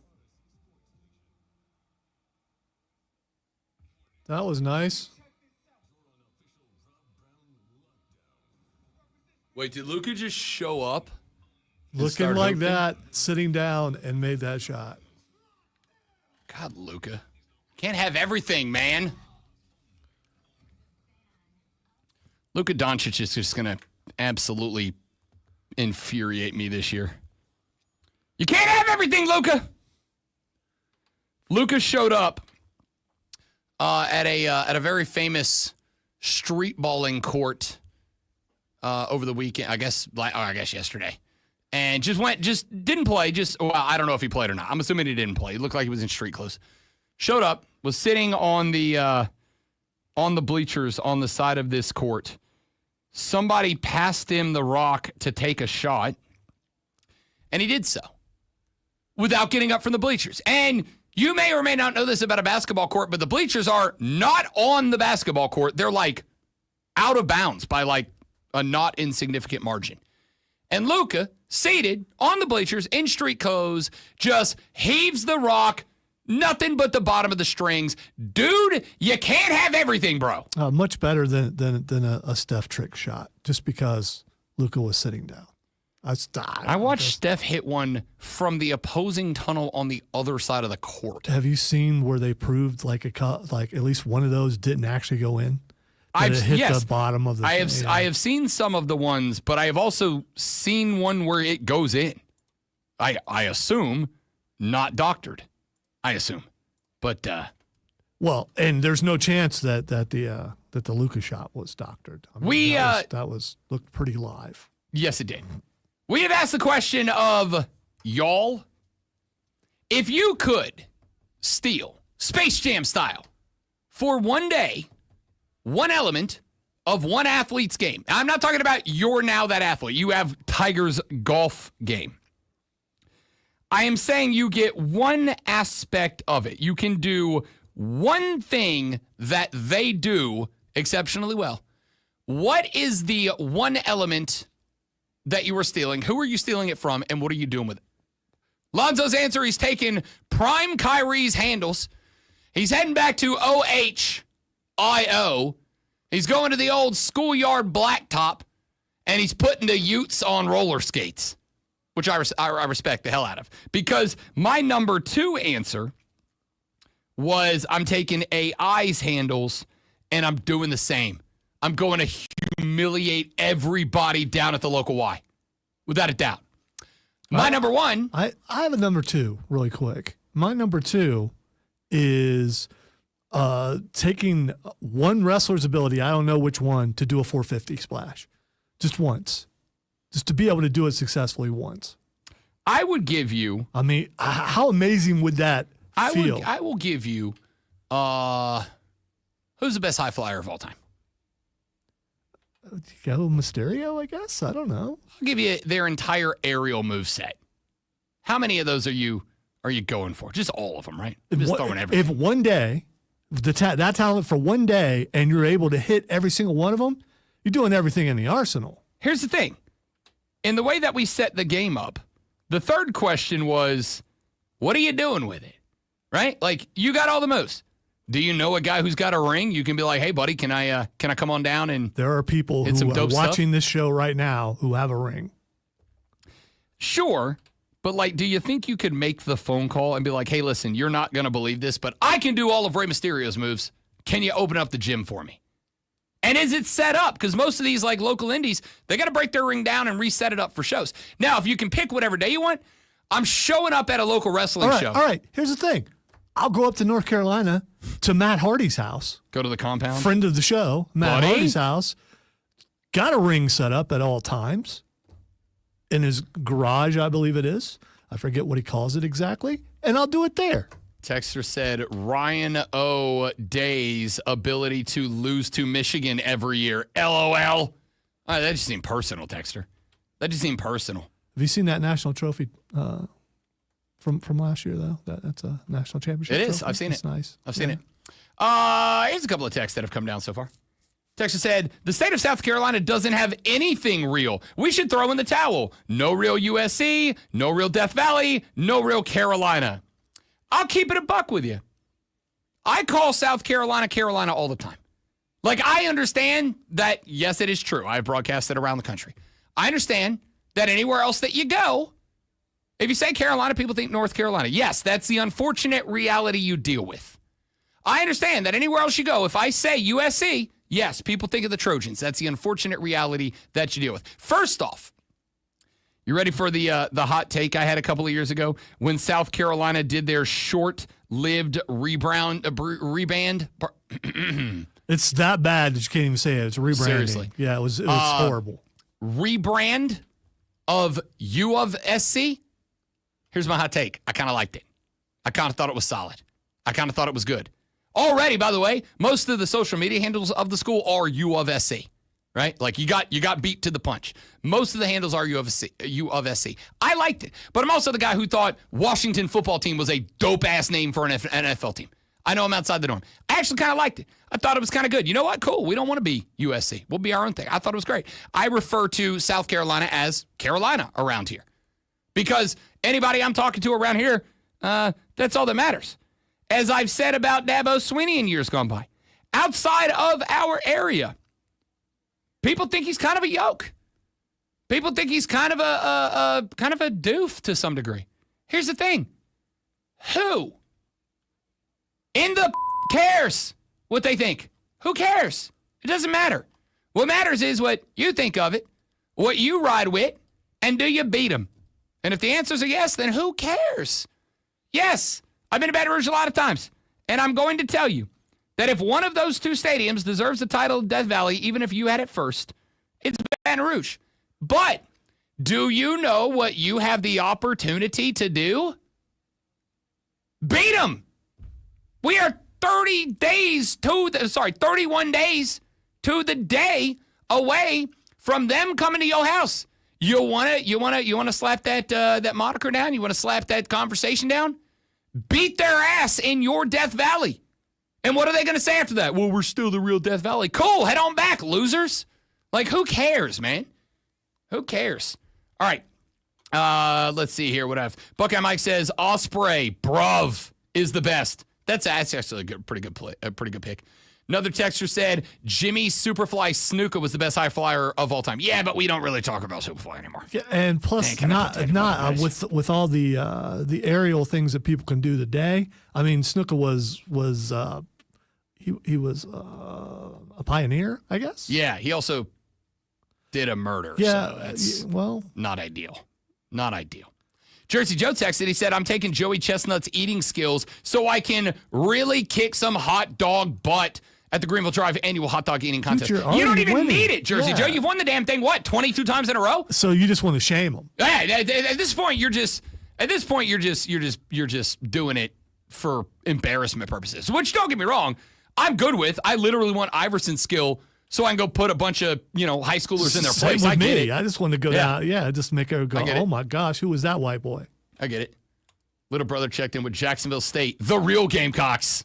Yeah, thanks for starting it up there, youngin'. Yeah, I don't think that's working, Sean. No, I don't think it is either. Yeah. I don't like it. Kevin said, alternate lifestyle guys like Dolly too. Cool.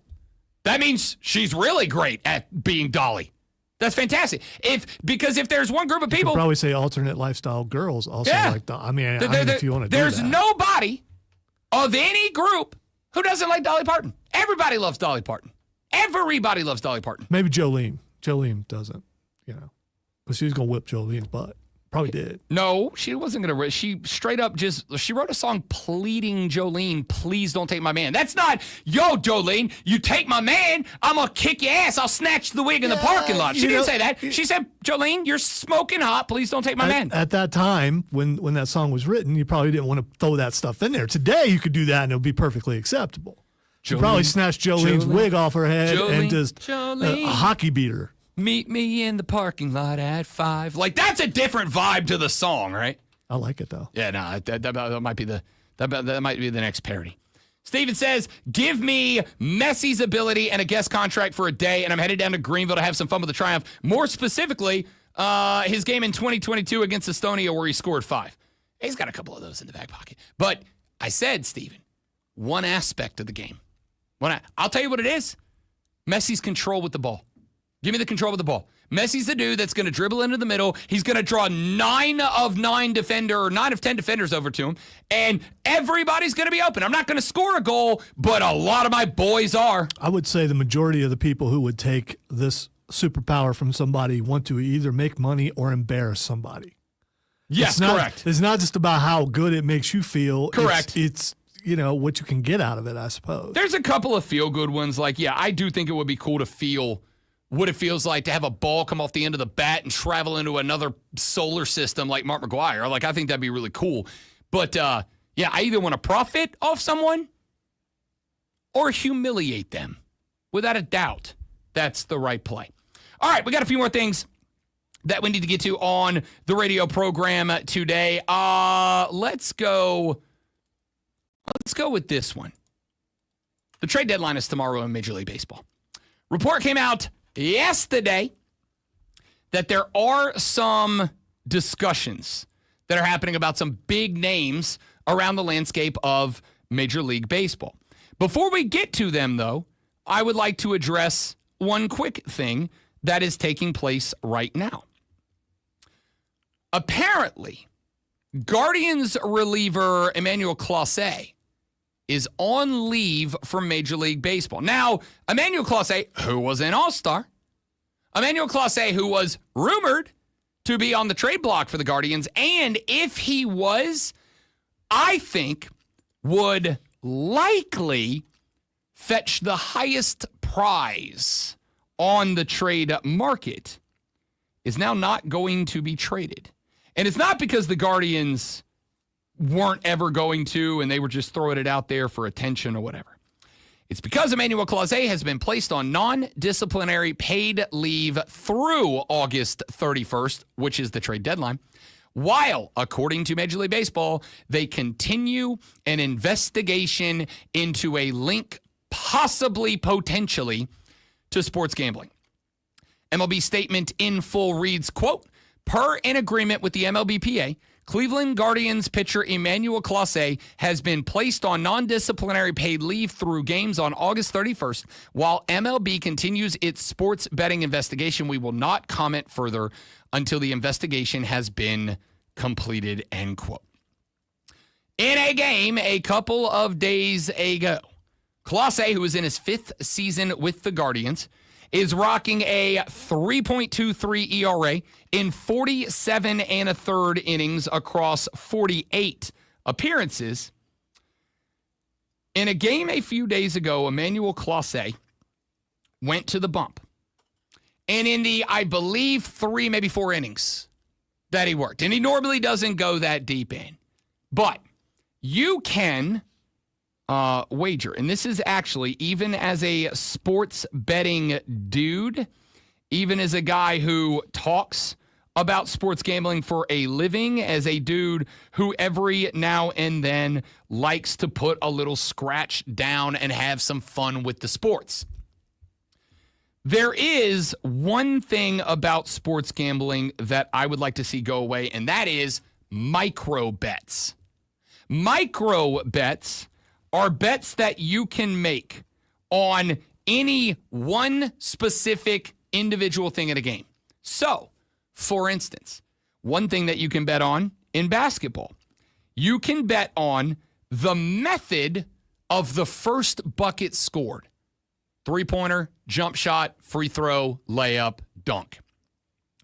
You can bet on how the first bucket is scored. In baseball, one of the micro bets that you can make is the result of the first pitch of any inning. You can bet that the pitch is either going to be a ball, a strike, or a hit. And I don't love that.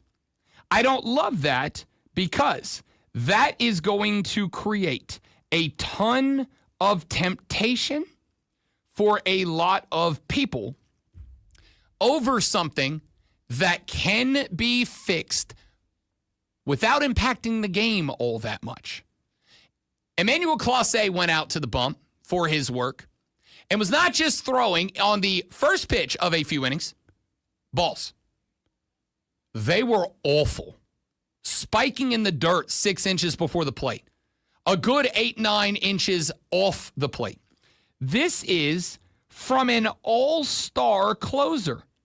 A guy that as a closer is rocking an ERA under 3.5. A guy who's an all-star. A guy who was expected, though he will not now, obviously. A guy who was expected to maybe fetch the highest trade return of any pitcher heading towards tomorrow's deadline. And now that's not going to happen because he's being investigated for gambling. He is suspended through tomorrow's game, and I'm going to assume that there's not going to be a Major League Baseball team that is going to be willing to make a big offer and take a big swing on a pitcher who is not just suspended, and that suspension could be extended if the investigation is not completed by tomorrow. But on a pitcher who may very well not be able to return to the team and maybe not return to the game of baseball. He might be barred. We'll find out what this investigation turns up. Selfishly, the reason that I hate this and the reason that even though y'all know me, I am a big live and let live guy. If what somebody else is doing isn't impacting you, leave them the hell alone. Doesn't matter what they're doing. If they love somebody you don't think they should love, leave them the hell alone. It's not impacting you. If they are out protesting in a way that you don't think they should be protesting, as long as they're not hurting anybody or making anybody else's life tougher, leave them the hell alone. Whatever. Leave people alone. Let people do what they want to do. Even as that being my guiding philosophy, I think micro bets should not be allowed. And this is why. Because what I don't want is for one day, some dude in a jumpsuit to walk up to a guy like Emmanuel Clase and go, hey, man, tell you what, I'm going to throw $250,000 down that the first pitch of the 7th inning tonight's going to be a ball. So why don't you go ahead and spike that thing and I'll cut you a check for $100K. And have a pitcher go, you know what? I can do that. I can do that. It's one pitch. And there's a good chance it was going to be a ball anyway. So I just make it a ball, take it as a ball, make 50 grand, 75 grand, 100 grand, and then I'll pitch the rest of the game the right way. That temptation should not exist. And on top of that, if you are the type of person who gambles on the first pitch of this inning is going to be a ball or a strike, you're the type of person to whom my co-host on the BetMGM Network would say, call the number, dog. You need to talk to somebody. I hate this story. I hate what it's done to baseball. I hate what it's doing for the trade deadline. And I hate selfishly what it's doing to people like me who enjoy it responsibly, do it the right way. It sucks. It just does. All around. Dewey has a take on the Braves heading towards the trade deadline tomorrow. I will address it when we come back on the Rob Brown Show in the Fan Upstate.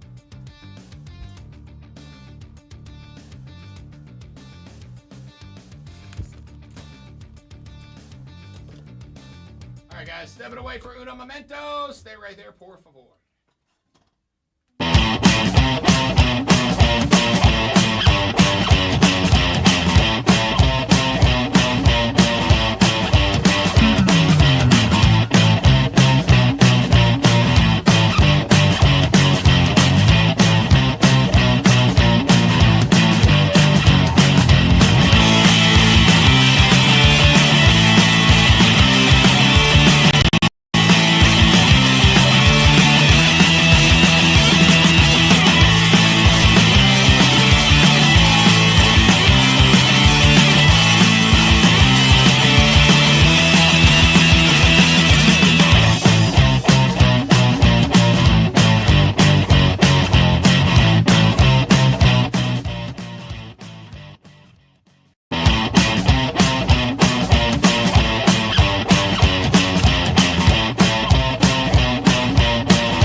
spend a ton of time on it, but I do want to address a text we got out of the last segment of the show. Dewey texted the show. Dewey said the Braves need to trade the following: Matt Olson, Michael Harris II, Marcell Ozuna, Ozzie Albies. Dewey, here's the spot that we're in. We being the Atlanta Braves. Of course, I'm obviously one of them, so we. Here's the spot you're in as a Braves fan. The spot you are in as a Braves fan is that you can't trade Matt Olson. First and foremost, and this is something that I think Braves fans need to kind of hone in on. Matt Olson has had some cold streaks this year. I'm not going to argue with that. But I want you to go look at his numbers. And what you will find is that if you look at it statistic by statistic up and down the roster, you'll find out that Matt Olson is actually playing pretty similar baseball to Freddie Freeman. I think a lot of Braves fans are still hung up because Matt Olson's biggest problem is that he's not Freddie. When Freddie left Atlanta and Matt Olson was brought in to take his spot, I think a lot of Braves fans kind of hold it against Matt Olson. It's not on Matt Olson.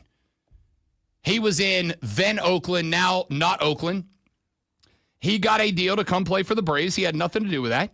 Go look at Matty Olson's numbers, and you'll find out you got the best possible replacement for Freddie Freeman. And in a lot of statistics, he's actually playing better ball. He is the best, in my opinion, the best defensive first baseman in baseball, which is a huge spot that you have to have right now. He is one of the best defensive first basemen in baseball. He is, I will say this as a definitive statement, he is a better first baseman defensively than Freddie Freeman. You upgraded on defense. Freddie's very good. Matt Olson is a better and younger defensive first baseman. Offensively, at the dish, Matt Olson's numbers are very comparable to Freddie Freeman's and actually outpace Freddie in a handful of spots. I had them all written down. Unfortunately, I don't have that sheet in front of me. They were part of my prep for Bet for the Cycle on Saturday. I have all of that at the crib. I'll see if I can find it and bring them to you tomorrow to bring it up. Dewey says Matt Olson isn't a leader. Is there a leader in that clubhouse right now? I get it. I understand what you're saying. Nah. Right now, nobody in that clubhouse is a leader. Right now, I don't think anybody in that clubhouse wants to be led at this point. That's not on Matt Olson either. Now, as far as the rest, Michael Harris II, I wouldn't disagree. Problem is, while Michael Harris II has been white hot since Saturday, he's been white hot since Saturday. Michael Harris was a dude that you and I, Dewey, I'm not talking about the experts here. I'm talking about you and I.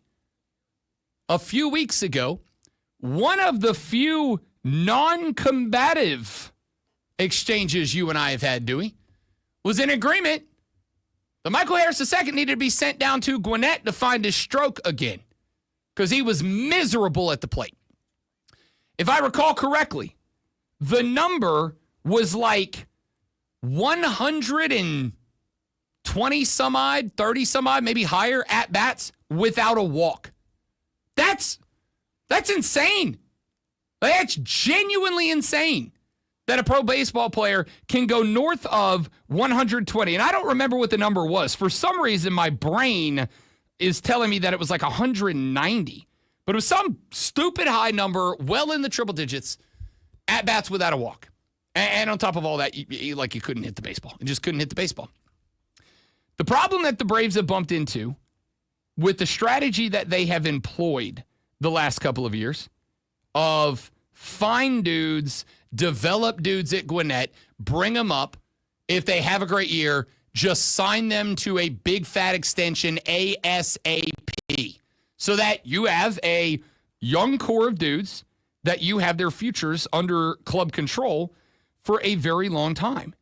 The problem that you are having right now in Atlanta is that a lot of these guys are having a great run, getting the extension, and then they just kind of fade. Like they were either a one-year wonder or an anomaly or whatever, and then they just kind of fade. Michael Harris II, one of those guys. I hate to acknowledge it because last year in the offseason, I was saying, I think Austin Riley is an NL MVP candidate one day. Not even close. And that's not to say he can't get there, but I'm saying he is further from it now than he was in the offseason entering last baseball season. But you got him on an extension locked up for a lot of money. You can't get rid of him. Nobody's going to want that contract for a guy performing the way he is. If he was still on his first contract, on his young contract, yeah, not only is he a trade piece, but you're probably getting a pretty hefty haul for him right now. There are two guys on your entire roster, Dewey. There are two guys that I think you are going to trade, that you're going to get a return that makes it worth it. And those two guys are Sean Murphy and Marcell Ozuna. That's it. Now, Murphy, the Braves have already said they are not interested in moving. I'm going to keep it a buck. I think the reason that they said that is because Marcell Ozuna was dinged up and the numbers started to fall. And I think they believe because Drake Baldwin, who was for a hot minute there in the Rookie of the Year conversation, and I realistically think if he was an everyday catcher, he would be the Rookie of the Year, or at least he'd be in the last two or three.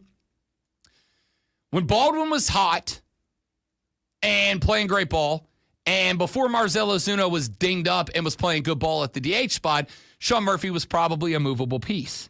But Marcell Ozuna, who has been on the pine for a couple of games, he did come back out and play last night, which I also kind of found interesting. I'm like, dude, I sit him down, let him rest, right? Like, there's no need. It doesn't matter. You're not coming back from where you are. You're not getting back in the mix. You're 16 games off 500, 16 games out of the division. If you were 8 or 9, I'd be like, all right, if you want to make a Pickett's last stand kind of desperation effort here, sure. But no, can't happen.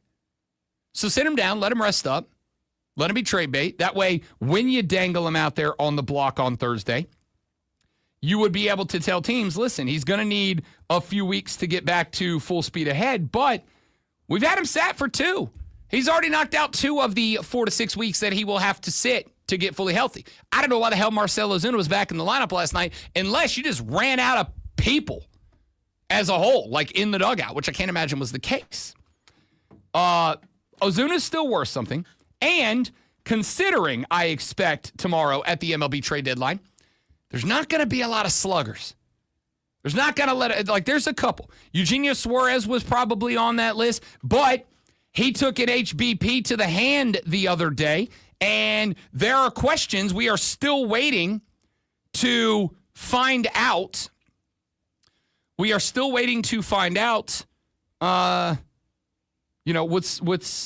going to happen. Is he going to be available? Can he play? Because if so, he probably is going to decrease the price you could get for Ozuna. But if he is going to have to miss extended time because his hand's broken, which you take a heater off the hand, you're probably going to have something pop in there. If Eugenio Suarez is unavailable for a few weeks or months because he's got a broken bone in his hand, the price for a Marcell Ozuna goes up because there's just not a lot of pure DHs that are going to be available.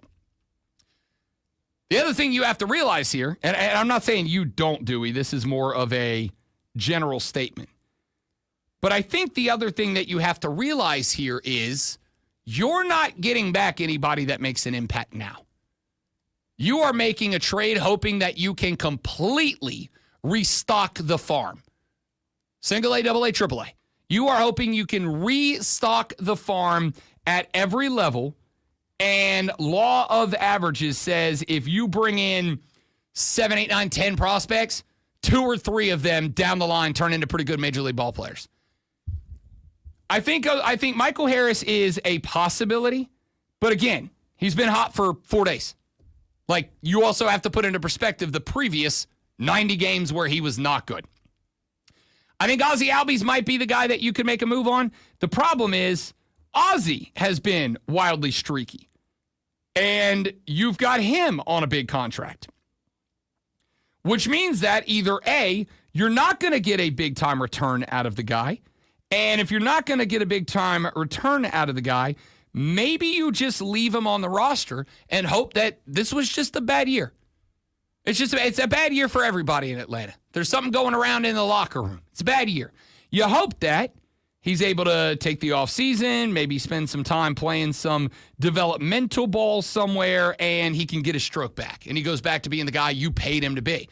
Because either A, you're going to ask a team to take on that contract, in which case they're going to say, okay, but we're going to take 2-3 prospects out of the deal in return, or you're going to end up paying a part of his contract anyway.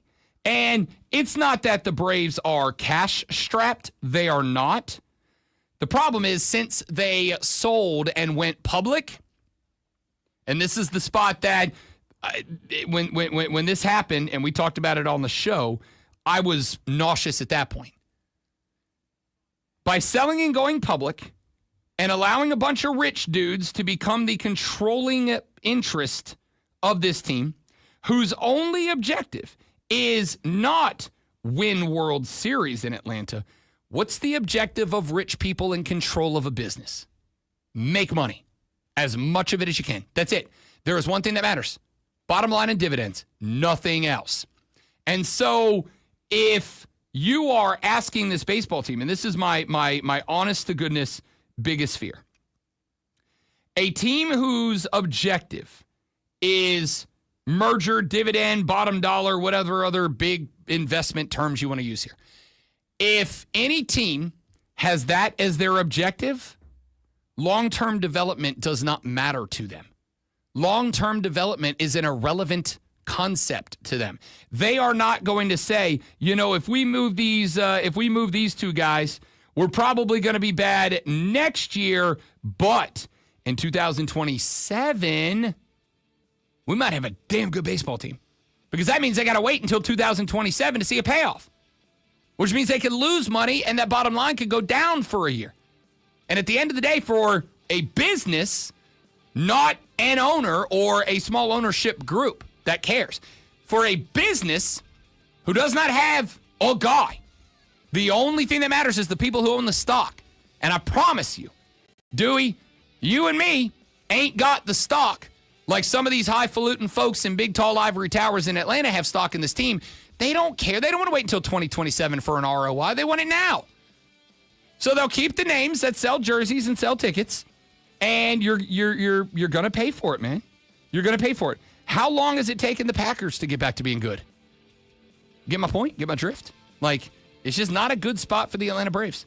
All right, let's get away from baseball. When we come back here in just a minute, got a couple of NFL stories and some goofy ones that we'll share with you before we ask what the X is going on and get the hell up out of here for the day. Rob Lonzo and you. The Rob Brown Show is on your radio. It's the Fan Upstate.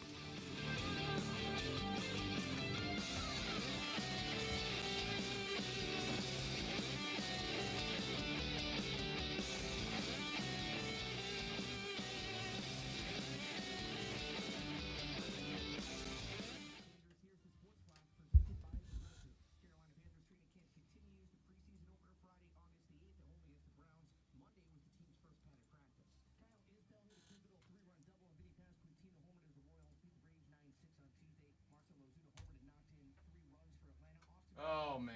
All right, guys. Hang out just a second. I'll be right back.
The Rob Brown Show is live on your radio. Wrapping up the broadcast day. Got a few more thoughts I want to get to here.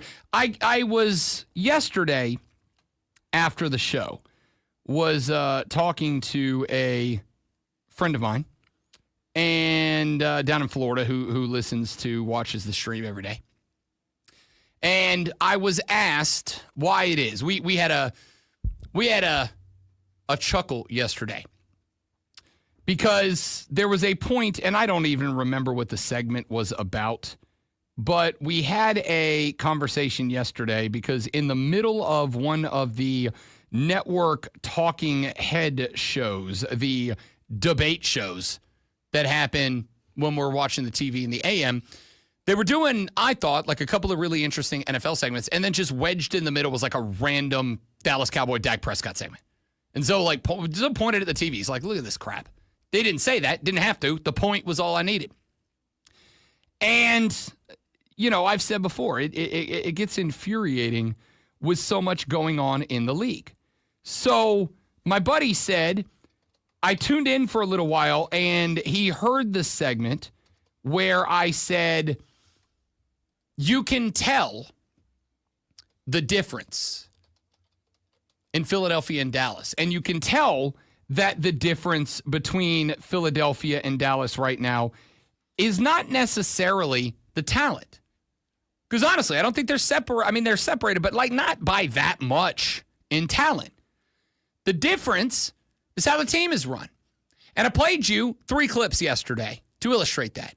The first clip I played was from Howie Roseman, the GM of the Eagles. I think maybe the best general manager in American professional sports right now. And Howie Roseman got asked in a press conference not too long ago, you got all of your third years done.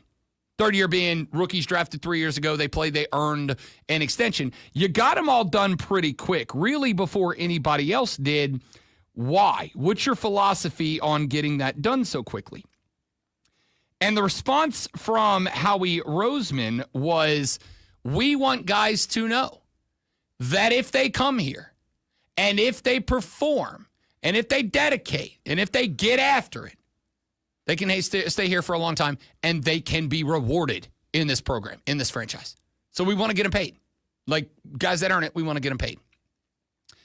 And then I played you a clip from Jerry Jones talking about Micah Parsons.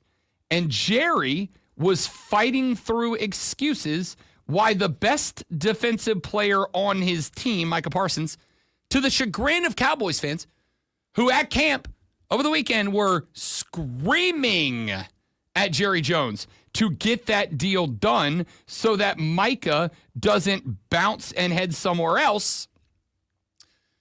Jerry said, well, you know, he might get hurt. You know, might get hurt. We might lose him. Then we're paying a whole bunch of money to a guy who can't play. To which my response was, well, if you're not willing to get it done to pay the guy based on a fear of the bad thing that might happen, doesn't Micah Parsons have the right to increase his asking price because of the good things that might happen? Hey, what if I'm a Pro Bowler? What if I get bitten by a radioactive wasp, stung by a radioactive wasp, which we're going to get to here in like 2 minutes because I have to, and become the greatest defensive player of all time? That's a possibility. So I should up the asking price. The point that I was making, and then I played a clip from Micah Parsons himself when he was asked, hey, man, like, do you think a deal's getting done? What's the status and how do you feel? And he was like, yeah, it's discouraging. I see other guys like me around the league getting paid, and I'm happy for them, and I wish we had that same energy here. And you can tell, like, he's frustrated. And when a guy gets frustrated and fed up, eventually even the toughest SOBs break and go, screw this, I'm out. I'm not doing this anymore. I wanted to stick it out. I wanted to be the guy. I can tell you, I've had a couple of jobs that I went into, like, I am going to kick ass at this job. And then I get broken by the manager, by the owner, by the boss, by the customers, by the job itself, whatever. I get broken and I go, you know what, screw this. I'm a pretty stubborn butthole. But I'm like, I'm done. I'm not doing this. I'm frustrated. I'm out. Well, guess what? Because he is incapable of not doing this, Jerry Jones was in front of a microphone again yesterday. Do you think Micah's side is as serious about this negotiation right now as you guys are? Oh, yes. Obviously, Mike, first of all, does want to get paid. He's getting paid. You know, he gets about 20-something million right now. And that's pretty easy, 20 million standing there watching practice out there at the same time we're going on. But seriously, I don't have a lot to say about it. We'll see where this goes, but this is commonplace. It's commonplace around the NFL. It's commonplace here. Okay, Jera. Okay, Jera. Come on. I think that's funny. That an owner is finally calling out some players. Yeah.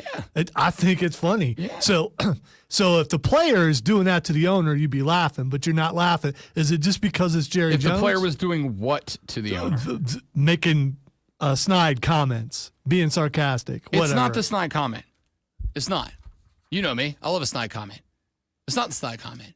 It's the, I guess it is the snide comment of, he's getting paid $20 million, easy $20 million. Dude, you just watched Max Crosby get paid. Myles Garrett get paid. TJ Watt get to paid. stand on the sidelines and watch practice is what he said. Correct. Yeah, there's a difference. Those other guys got paid and they're playing. Why are they playing?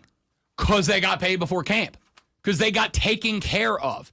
Is Max Crosby better than Micah Parsons? No. I'd say they're on the same plane at the best. No, I am telling you, no. Okay. Micah Parsons a better football player. I think it's a matter of opinion. I think they're in the same sentence. Okay, they're in the same sentence. Fine. Why is Max Crosby getting paid $30 million more a year, or whatever the number is, than Micah Parsons? Scary tattoos. Why did he get that done way before? I guess you could say maybe he met Mark Davis in a dark alley. Because I'll give him whatever the hell he wants. Exactly. To leave me alone. Maybe so. What? The Browns paid Myles Garrett. The Browns even said, we know how important it is, and we got to get that guy paid. There's a video out there of Stipe Miocic being at Browns camp and Myles Garrett standing next to Stipe. Same situation. That's a big man. Then let me put it this way. If Myles Garrett's scared of you, Micah Parsons is scared of you, right? That's not. Here's the thing. Here's the takeaway. Jerry, either say the deal's done or stop getting microphones. Like, seriously, help me help you, Jerry Jerry Jones. I don't like Dallas, so I don't care. I think it's hilarious. I think it's funny. And I just don't pull for the team. I don't either. If it's my team, it bothers me. It's not my team, never going to be my team, so I think it's funny what he said. It has gotten so bad with this guy that I am frustrated on behalf of Cowboys fans. And I love when the Cowboys fans are sad, and I'm bummed for them. That's what I don't get. That's what you should be enjoying this. This should be a fun conversation, but instead you're wanting to defend a Cowboys player. It is more along the lines of, it's just to further illustrate that bad management and ownership can hold you down better than an all-time quarterback can lift you up. Hey, we found radioactive wasps in South Carolina. They found a wasp nest. I don't know if it was like glowing green or making loud buzzing noises that weren't the wasp. The pictures, I don't know if they were doctored or not. They look green. So I'm just saying. I don't know how they found this out or what it was to say. Maybe we should get the Geiger counter and figure it out. But they found a wasp nest. That's easy. Wasp Man showed up. That's what I'm saying. Like, he got stung by the radioactive wasp. He's a mix between Spider-Man and the Hulk. It's an amazing thing. Every one of us that saw this story yesterday, every nerd dude that saw this story yesterday, all had the immediate same reaction, which is, I'd take one. I'd take one just to see, right? Like maybe, just maybe.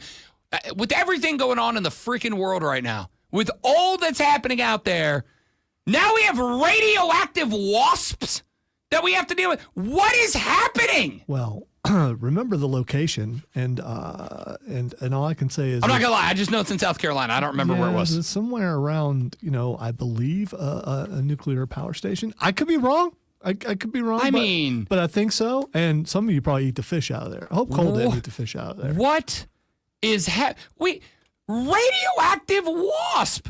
We don't have enough to worry about right now in this planet, and now we got to deal with radioactive wasps. Who likes wasps anyway? I don't care if they're radioactive or not. Kill them if you can. I got nothing. And now, the Rob Brown Show presents Twitter. It is scary, but it's not surprising. All right, the first radioactive wasp. Yeah, I read it. It was like, let me see the source. Oh, okay. It's like legit. Yeah, I think it was Fox Carolina that I saw it on. I was like, okay, yeah, they're probably not going to throw something out there that's not real. All right, the first thing it's Xing is CM Punk. Okay. I don't know if this is why, but this is 100% in my mind. What I'm going to say is why. WWE's most recent television show, which is called Unreal. Yes. Unreal dropped yesterday on Netflix. I watched 2 episodes so far. I will be checking in on it today. This is why he's Xing, by the way. Okay. It is a show that goes behind the scenes, and it treats WWE the way you would see it as if you were an actor who worked there. The wrestlers are out of kayfabe. It is not them as character. It is who they are as actors, setting up, talking about the show. It's behind the scenes, listening to the production team as the team goes on. And there is a scene that showed up on my social media, and I'm not going to lie because I am a child in a 40-year-old man's body. I laughed my ass off.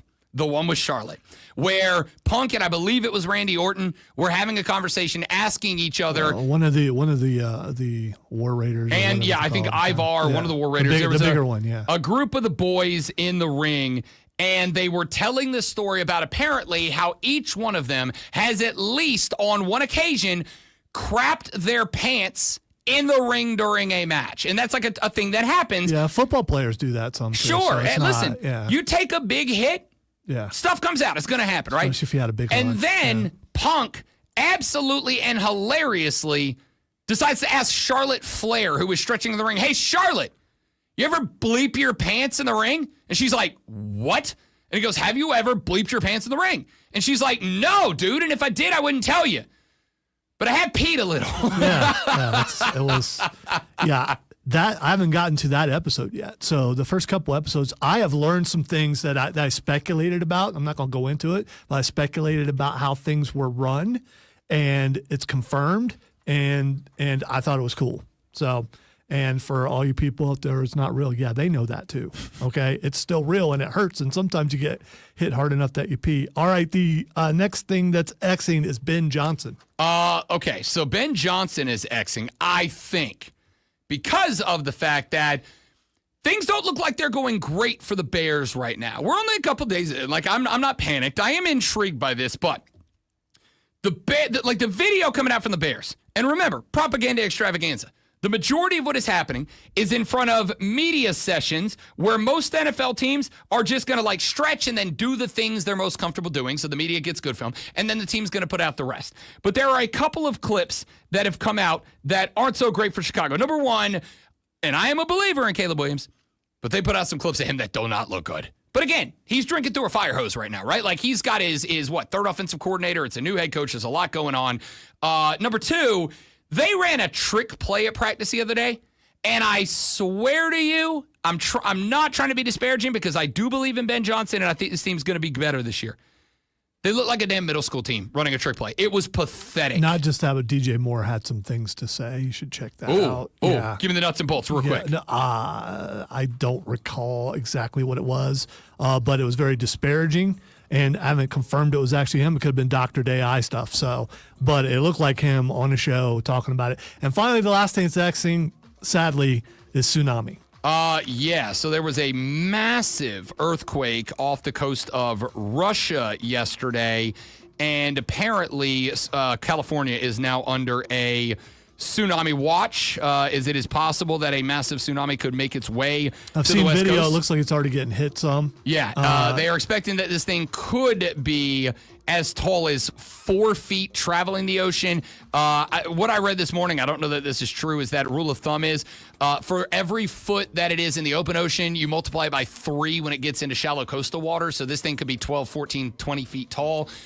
Listen, if you are making jokes about California right now, that's gross. It's not cool. People's lives are in danger if this is a real thing. Stop. And our thoughts and vibes are with the folks out in the California. That's it for us. Hope you enjoyed the show. Thanks for being here. If it didn't, it's probably your own fault. Come back tomorrow. We'll try harder and do it all again. And ladies and gentlemen, tomorrow's football day in America. Hall of Fame game. We're breaking it down. He's Lonzo. I'm Rob. Have a great day. Don't drink and drive. I'll punch you in the face. See you back here tomorrow to do it all over again, but better on the Rob Brown Show in the Fan Upstate. Later.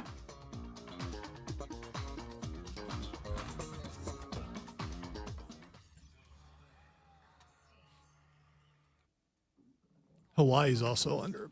Yeah, so well, I'm gonna watch too. Yeah. Thing is, you see video and you don't know if it's actual video or Yeah. someone's posting something that is from years ago or something. I am not a proponent of the no regulation or governance on AI for 10 years that is being discussed, predominantly because I think there should be some sort of rule in a time like this where fake AI footage of things like tsunamis and stuff, like that should not be a thing, because you are Possibly potentially gonna put endangering people's lives. in danger because they go, oh, let's just say I have nothing to be afraid of, and then they don't follow evacuation orders or whatever. And I genuinely think that could end up being massively problematic. And yes, Steven, that could be why Cole's that fast.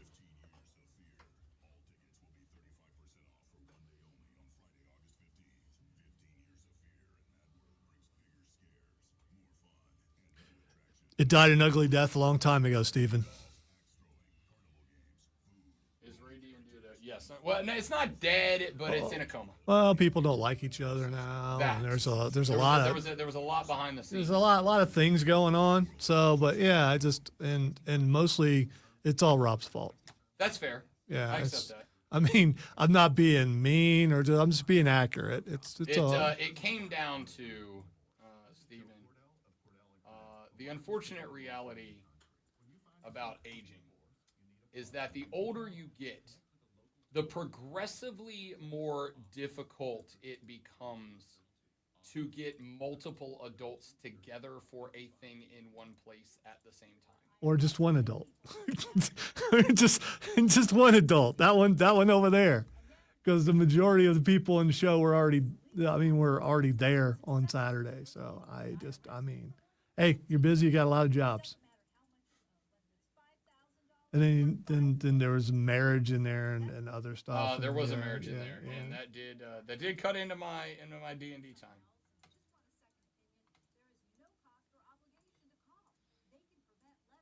My twist was killer. It would have been awesome. With that room of people, I had zero doubt that there were going to be a few moments throughout that campaign. When I had to kill Matthew's owl, it would have been a problem. Yeah, because that might have started a real life problem. That genuinely may have started a real life. I already told him because I know we're okay. probably not gonna here's why I was going to kill your owl if you didn't keep that thing away from me. Oh, so he knew. He does now. Okay. Yeah, he didn't then. No, I wouldn't spoil that surprise. Got it. Rob has 180 jobs. Not quite 180, but I have slowed down a little bit because it's Steven, come on. Oh no, you meant in the game, yeah, dude. Well, yeah, I mean, he was the DM. Someone else could have taken over, yes, but the problem I was both most of the characters and none. Chris could have very easily stepped in, but Yeah, so technically it's Chris's fault. what for waiting for you? Yeah, technically it's Chris's fault. All right, dudes, got a jet, got a bunch to do. I appreciate you all being here. You're all amazing people. Tell your friends about us. Alonzo and I can retire, but on our own choice. We'll see you back here tomorrow. Hasta luego. Goodbye.